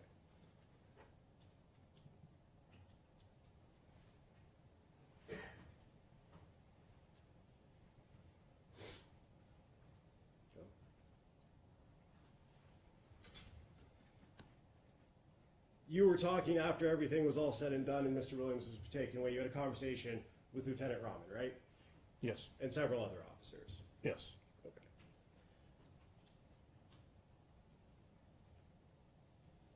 And in fact, you said this to Lieutenant Rahman.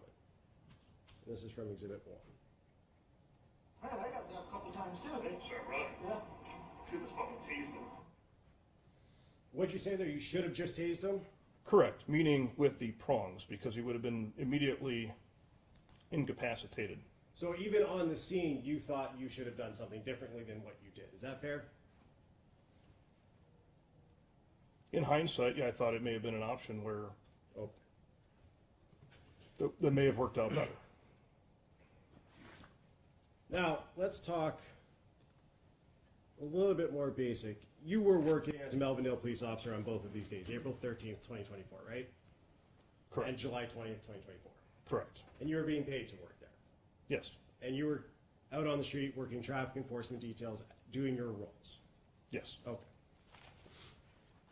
And now we talked a lot about tasers as well. You understand that a taser can cause serious injury. Not always, but it can, right? Anything has the potential to cause a serious injury.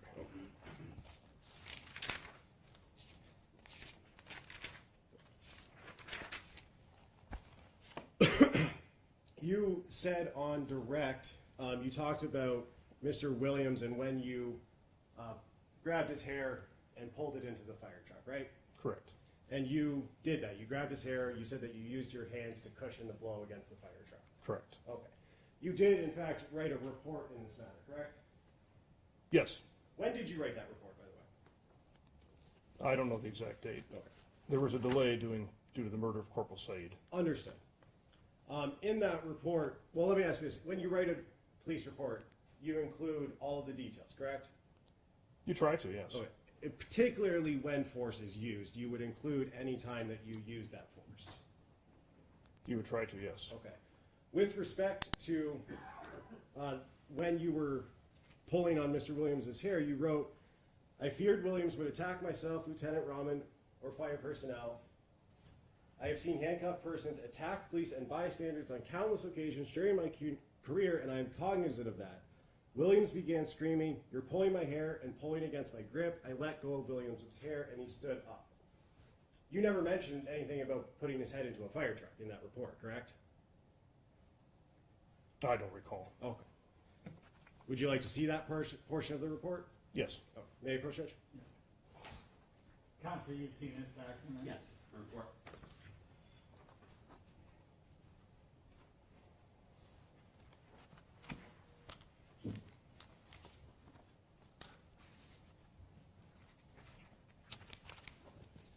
Counsel, do you have the previous page, page 14? May I approach again, Judge?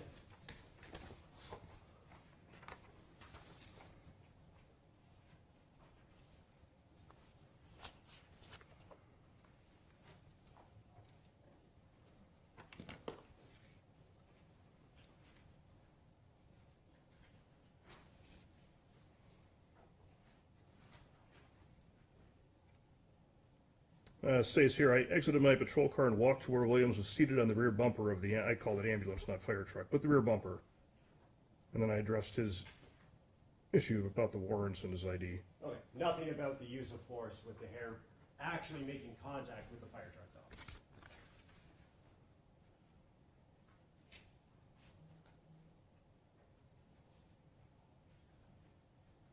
though. Well, I put in there that, yeah, his hair was pulled. I let go of Williams' hair, and he stood up again.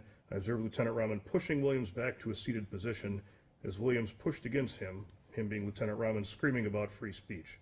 Okay. Thank you. And that's the portion that refers to that incident at the back of the ambulance, right? Correct. Oh. Never mentioned it, sir. Yes or no? Yes. You, in that portion that you just read, you mentioned that Williams' head made contact with the back of the fire engine. No, I mentioned that it was had taken him by the hair and let go of his hair. You also testified on direct, sir, that, well, let me ask you this. You've heard of the term, and I'm not a police officer, but friendly fire. You've heard of that, right? Yes. And you are trained, particularly with firearms or any potential projectile, that you're not going to point it at someone, even if it's unloaded, unless you intend to use it, right? Yes. And you testified on direct with Mr. Whitey that the reason you went to the drive stun with Mr. Williams is because you were concerned for the safety of the other passengers in the car, right? Correct. Okay. You did use the prongs with other passengers in the car with Miss Cook, though. Correct. Okay. You were also, as you said on direct, concerned about the other passengers with Mr. Williams. You would have also been concerned about your fellow officer's safety, correct? Correct. You do admit that you tased Lieutenant Rahman while in attempting to tase or drive stun Mr. Williams, right? Yes. Oh.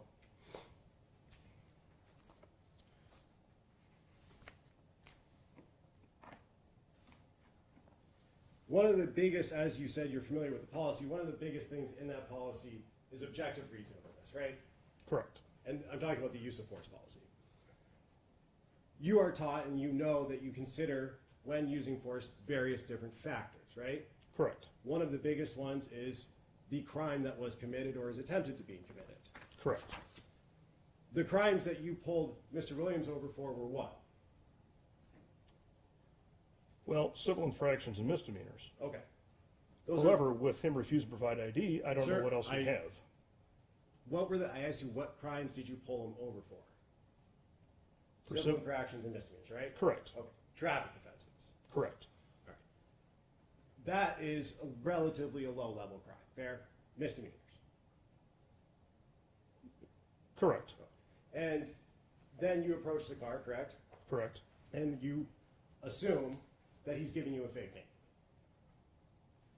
At first. I'm you certain. confirmed it, fair. You Yes. assumed at first, though. With about 99% certainty, based on my experience, yes. And you testified on direct that people who give fake names are rapists and murderers. I said they can be. They're often hiding things, is what I said. Now, There's a someone can reason give they fake- provide a fake name. Okay, stop, you've answered the question. Next question? It is possible for someone to give a fake name because they're scared, right? It's possible, yes. When you turned on your lights, or did you turn on your lights and sirens to pull Mr. Williams over? Yes. It was in a fully marked patrol car. When you turned on your lights and sirens, he stopped immediately, right? No, he rounded Wall Street, he accelerated and then slowed down. Okay, but he did stop. He didn't flee from you. Correct. And when you opened Mr. Williams' door to get him out of the car, is that right? Yes. When you do that, Lieutenant Rahman is standing right next to you, or he eventually comes next to you, correct? Correct. That's when Mr. Williams got out of the car. Correct. When Lieutenant Rahman asked him out of the car. No, when I had my taser aimed at him.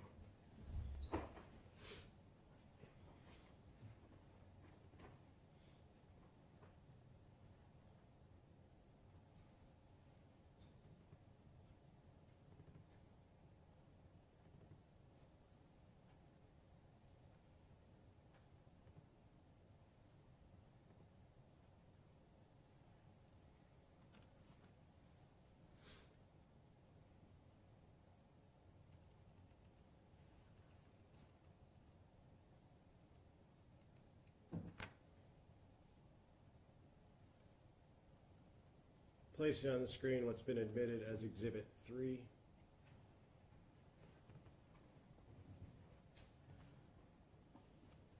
And playing from 1 minute and 20 seconds.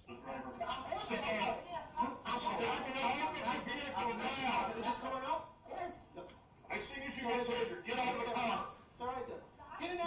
You heard Rahman ask Williams, can you step on out? And he said yes, right? Mm-hmm. Okay. Yes, sir. Yes, Yes, sir. no. And then you pulled your taser after Mr. Williams said he would get out of the car, right? Looks to me like I was in the process of retrieving my taser as Lieutenant Rahman stated that, but it was in my mind the taser was coming out and I gave him the directive involving the taser. Now, that got him out of the car, and then you testified on direct that he put his right hand on the hood, correct? On the roof, yes. On the roof. Sorry. Hood roof, yes. What did he do with his left hand? He did not put it on the roof, from my recollection.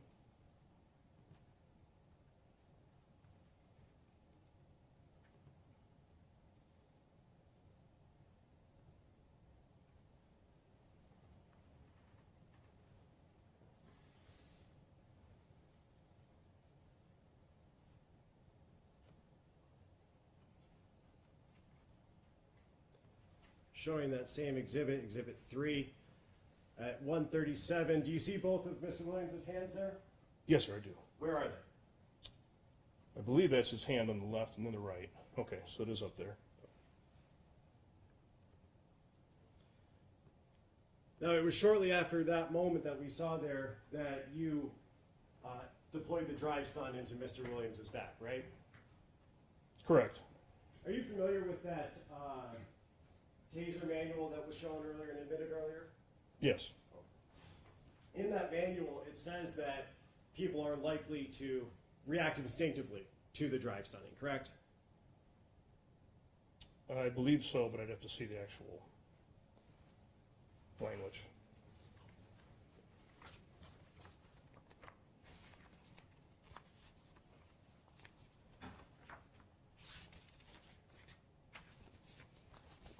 May I approach, Judge? Yes. Counsel, Oh, this is,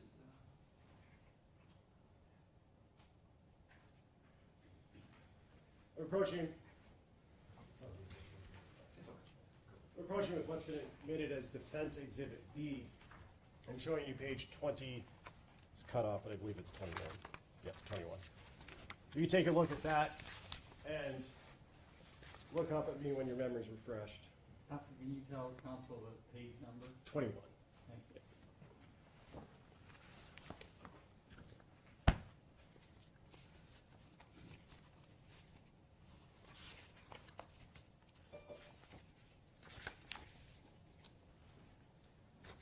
Okay, sir.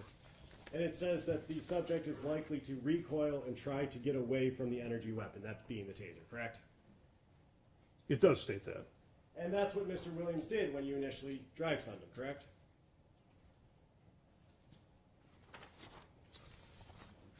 I think it was a combination of that and trying to prevent himself from being arrested.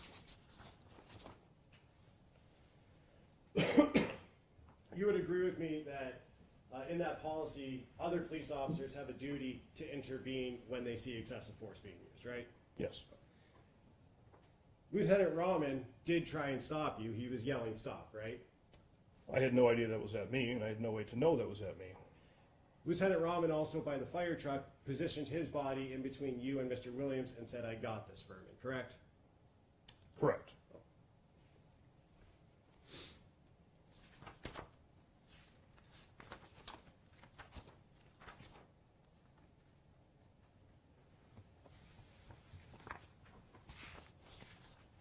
Let's talk about the moment that you deployed or initiated the first drive stun on Williams.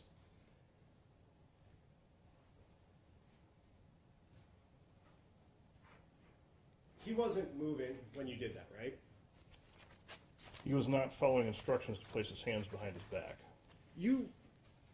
Let's go back to that then, because you had your eyes open, obviously, when you were interacting with him, right? Yes. You saw where Lieutenant Rahman was. Yes. You saw that at that moment, Miss Turner had gotten out of the vehicle and gotten back in the vehicle, at your direction, right? Correct. Well, my And- direction was to get back in. Yes, not To get out. back in, yes. And Lieutenant Rahman, I think, told him too, fair? I believe so. Okay. The only person out of the vehicle was Mr. Williams. Correct. There was two officers within arm's reach, you and Lieutenant Rahman. Correct. And you saw, when you're telling Mr. Williams to put his hands behind his back, where Lieutenant Rahman's arms were and hands were. I Right. believe so. They were on Mr. Williams' shoulder and elbow. Of his right arm, correct. Of his right arm, fair enough. Even though Lieutenant Rahman has him on his right arm, on top of the car, telling him to calm down, you're yelling at him to put his hands behind his back. Is that fair? Correct. And as you're saying it the second time, during you say it, you don't finish it, you just tase him as you're saying it, correct? Correct. You did not give him any chance to comply with that second command. Shouldn't have been need for a second command. He should have complied after the first. And with a drive stun, you typically want to use that, if possible, as a surprise, so that people aren't able to prepare to attack or defend themselves from that. Okay. His back was to you, fair? Correct. So he would have no idea when Well- you're going to do it. Not necessarily. He already knew the taser was out. Because I drew the taser when he was still seated in the vehicle facing us. And when you tased him, it wasn't in reaction to any movement from Mr. Williams, fair? It was a reaction to failure to comply.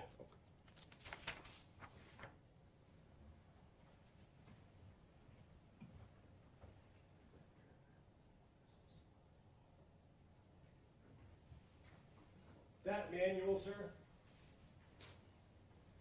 Well, let's go to this actually, because in addition to the manual that comes with the taser itself, there's also a taser policy that Melvindale has. Yes.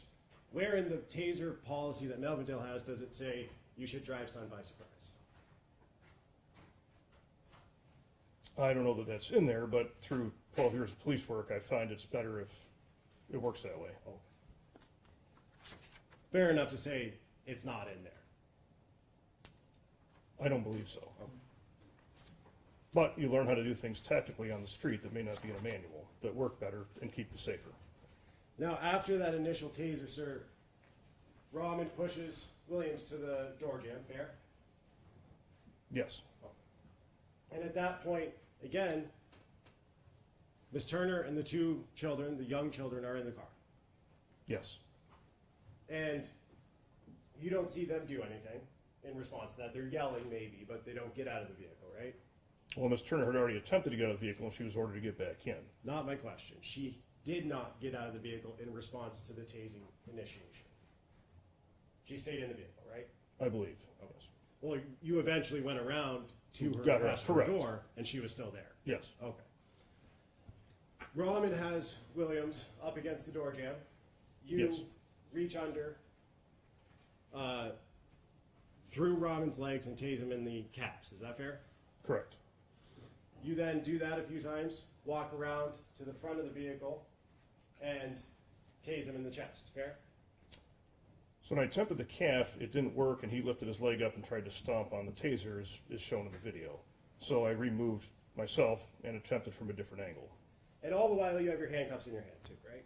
Correct. And you didn't at any point, with your handcuffs in your hand, try to cuff one of his wrists, did you? That was the goal, but I was unable to with the moving around. He also attempted to grab the taser, and as you can see in the video, he does actually grab the taser. Okay.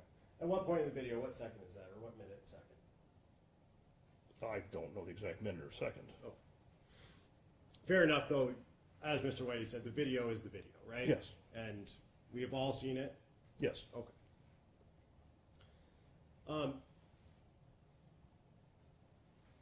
May I have one moment, please?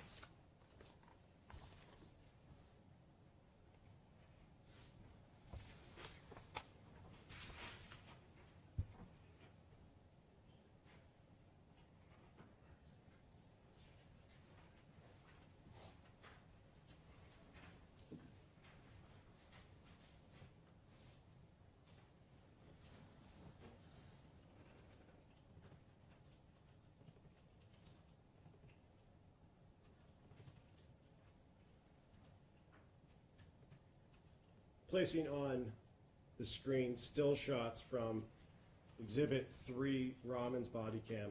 Are you able to see that, sir? Yes. I'm just going to click through these somewhat fast and just watch them as we go, okay?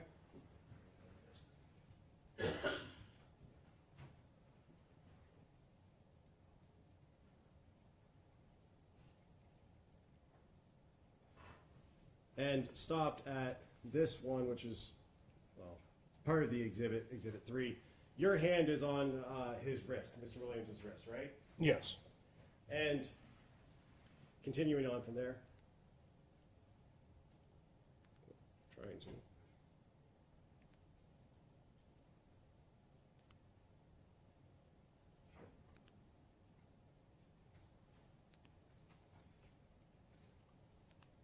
You would agree with me that you're moving his wrist out of the way to continue tasing him, correct? To get him to comply, correct. Okay. And at this point, you have physical control of one of his arms. Is that fair? So I don't think that grip looks very good, but I'm attempting to. Okay. And at this moment, this is from Rahman's body cam, he is in that door jam. Fair? Correct, looks like it to me. Okay. Mr. Williams at this point is not going anywhere, right? I wouldn't say that with certainty. 2-on-1. I've had 3 or 4-on-1 and people escape, injure all the officers. I can't speculate on that. He's not in the car, correct? He's right in the opening of the driver's door. With Rahman behind him. Fair? Correct. Okay.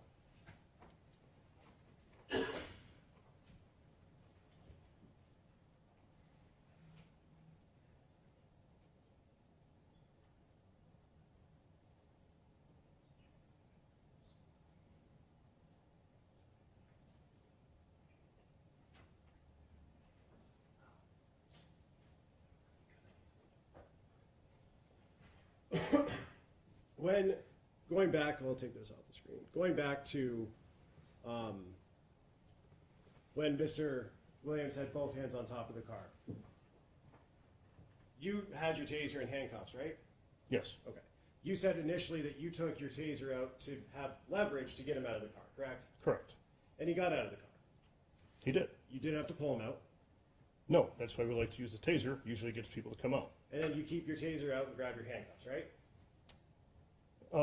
First, I removed the prong cartridge from the taser, and I did keep it out. And that's what goes to drive stop. Correct. Okay. So you have, You have to physically take that off the end. and I think we see that you do that in the video. Yes. Or one of the videos anyways. But nonetheless, both of his hands are on top of the car. You have handcuffs, is that a yes? Momentarily, yes. And then you have handcuffs in your, I believe it was your left hand, right? Correct. And you have your taser in your right. Yes. You didn't put your taser away in an attempt to pull his hand down from the hood, did you? I believe he took his own left hand off. Not 100% sure without rewatching it, but no, I did not put the taser away because that was the first method of defense. That would have been a less form of physical control or use of force if you had put the taser away, grabbed his arm, and pulled it behind his back. Is that fair?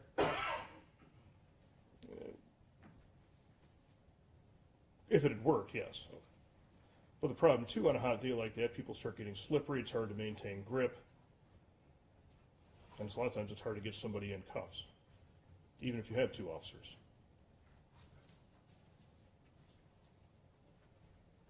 May I have one moment, Judge?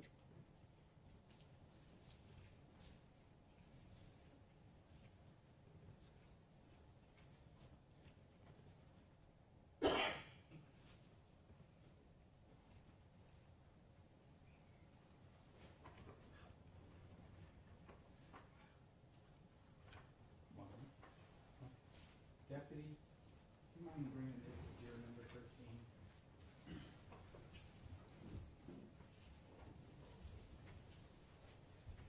Place you on So this. the record's clear, I'm giving him a call. Understood, Judge. Thank you. Putting it on the screen, what's been admitted as Exhibit 1 and playing from 1303. Step out of the car! Turn around, hands on the hood! Hands on the roof! When you're told to do something, you do it! No, I just had to make sure my kids. You'd agree with me you didn't have any problem doing it with Miss Turner, right? Correct. Okay.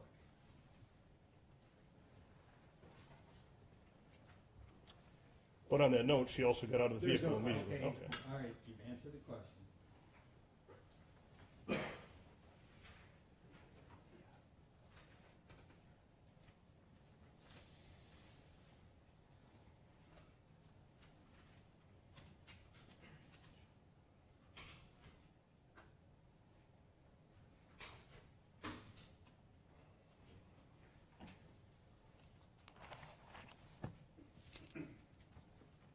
So you talked a lot about your prior experiences. We saw the news clipping and all of that. You said you've conducted 15,000 to 20,000 traffic stops.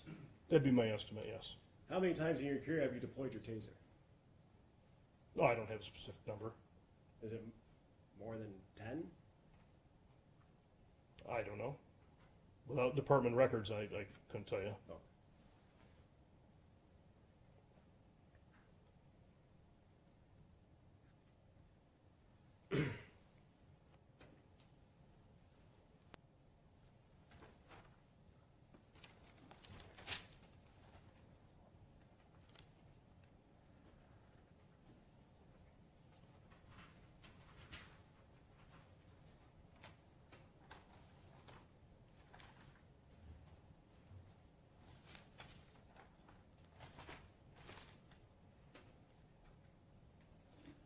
I'm going to ask, moving now to Miss Alicia Cook, what were you doing prior to initiating that stop? I suspect I was either on patrol or working a traffic detail. I don't recall exactly. Did you have another car pulled over in front of the school? I don't recall. You did drive to the back of the school, though, right? Well, the The back parking lot borders borders a road, two roads, a main road and a secondary road. Were you in front of the school, or did you drive on the road towards the back of the school? I think it was already behind the school.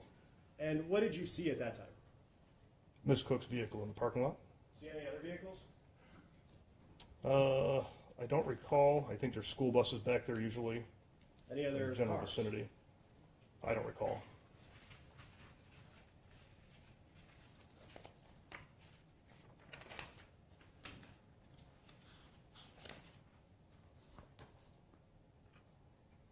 And were you able to see who was in those cars from where you first perceived Miss Cook's vehicle? Which cars? The Nissan Rogue, Miss Cook's vehicle. I could tell it was occupied. You kind of see the figure of a head from behind, but I don't know who's in there, no. And what did you do when you saw that? I mean, did you just punch in the license plate just because, or? Yeah, the whole reason the license plate's on the vehicles is for police to run. But this is a parked car, fair? At a school parking lot after hours, So correct? was it parked, yes or no? Yes. And you're obviously. Well, I guess it'd be technically standing, Your Honor, not parked, because it's occupied and running. You're familiar with this area. I mean, you testified that you patrol or other officers patrolled around this school, correct? Yes. And after hours, what time of day was it? I don't remember specifically without seeing the report, but it was daylight hours, Okay. and it was a weekend And day. you said on direct, though, that it was nighttime or I early morning. don't believe that's correct. I said we do patrol, we do extra checks there at night and on weekends, Okay. after hours. I was not working night shift, I was working day shift. And you said it was a weekend, fair? Yes. And you see this car at a school parking lot, daylight, and decide to investigate it. Correct, it's my job. You had both of these vehicles towed, correct? Yes, they had no insurance. They couldn't legally be driven on a public roadway. Do you call the tow driver? We radio for dispatch, and then they do. And then a lot of times a tow truck driver will sometimes follow up with us for a specific location. Okay. Especially if they can't figure out exactly where you're at, an alley or a parking lot or something of that When nature. you say follow up with you, how do they follow up with you? Do you know the tow drivers? Yeah, most of the police know the tow drivers and they know us, and if they're one of the more trustworthy ones, you know. Oh, sorry. Sorry, Your Honor.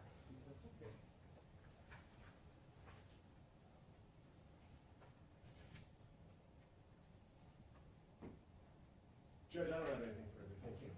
Counsel? If both counsels can approach the bench for a moment.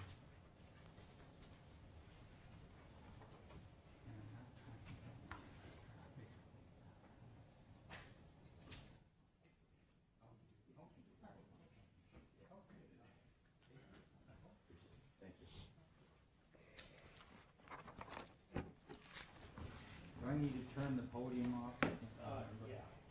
Unless you need it. Let's see. This way. Yep, Oh, I it's don't need on. it, no. Yeah, Shouldn't need it. I'll turn it off, okay.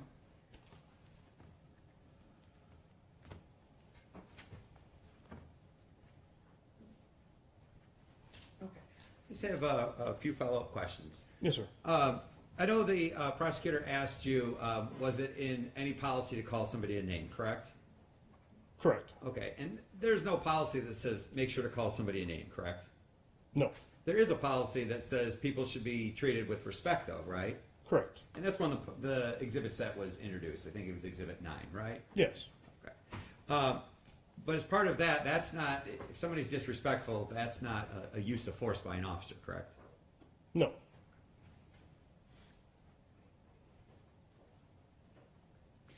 Now, I know earlier the prosecutor has stated that people in handcuffs, they must be secure, they couldn't flee. Have you had that happen in your experience? Many times. Okay. And what are the dangers of a handcuffed person fleeing from a scene? They present a number of dangers. Number one, they can attack an officer, bystander. We've had them attack firemen and EMTs. I had somebody who was in handcuffs that we arrested, myself, and there was another officer present. We were walking him back to the patrol car. He headbutted me in the nose so hard I was bleeding out both nostrils and thought I broke my nose. Okay. They can run out into traffic. They can flee. There's a whole lot of things that Okay. can happen. So just because a subject or a person is in handcuffs doesn't mean that all danger is over, correct? Absolutely not.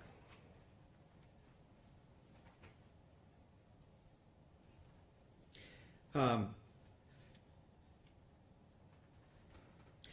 know the prosecutor asked you some questions on cross about the arrest of Mr. Williams versus Miss Turner, correct? Yes. And why did you not use a taser on Miss Turner then? You mean, why didn't I use the drive stun feature? Yeah, why didn't you use any tasing function on Miss Turner? I had a really nice clear shot of her upper leg, and I thought I could land that. I'm And sorry, it- not Miss Cook, not Miss Cook, Miss Turner. Oh, Miss Turner, I'm Yeah, sorry. I'm not talking about Miss Cook. Sorry. You didn't use a taser on her, correct? The passenger? No. Okay. Why didn't you use a taser on her? Because when I gave her an order to get back in the vehicle, she complied and immediately did so. When I gave her an order to get out of the vehicle, she complied and immediately did so. When I told her to put her hands on the roof, she did. Hands behind her back, she did. She was cooperative. There was no need for force. And I don't like to use force unless I feel my safety is being placed at risk. Okay. So if somebody's resisting, you're using force, but if they're cooperating physically, There's no they need just for go in force. handcuffs. Okay. Correct. With respect to Mrs. Cook, do you agree that when she complied, that you stopped using all force? Absolutely. Stopped immediately. Now, the prosecutor asked you on cross-examination. He had still shots. We paused. We had to go over things back and forth. That took a little bit of time, a few minutes, right? Yes. Now, when you're out there making these split-second decisions, do you have all the time to look at still shots, see where one arm is, another guy's arm is, maybe this, maybe that? Do you have that time out there? No. It's a very fluid situation. Yes. On both of these incidents, given the totality of circumstances, do you believe that you would follow policy according to the city of Melvindale? Yes. Nothing further, Judge. Counsel for the people. Nothing, Judge. All right, does the jury have any questions for this witness? Okay, if we can pass those to the deputy. I'll be right back.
If both counsel can approach the bench for a moment.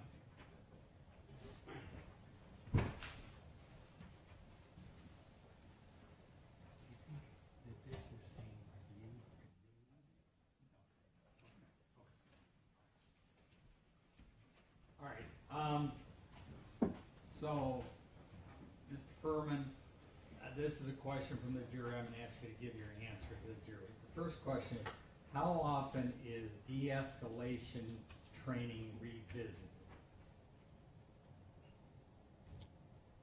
In Melvindale, I guess maybe every 2 years. Okay? I don't have a specific date on that.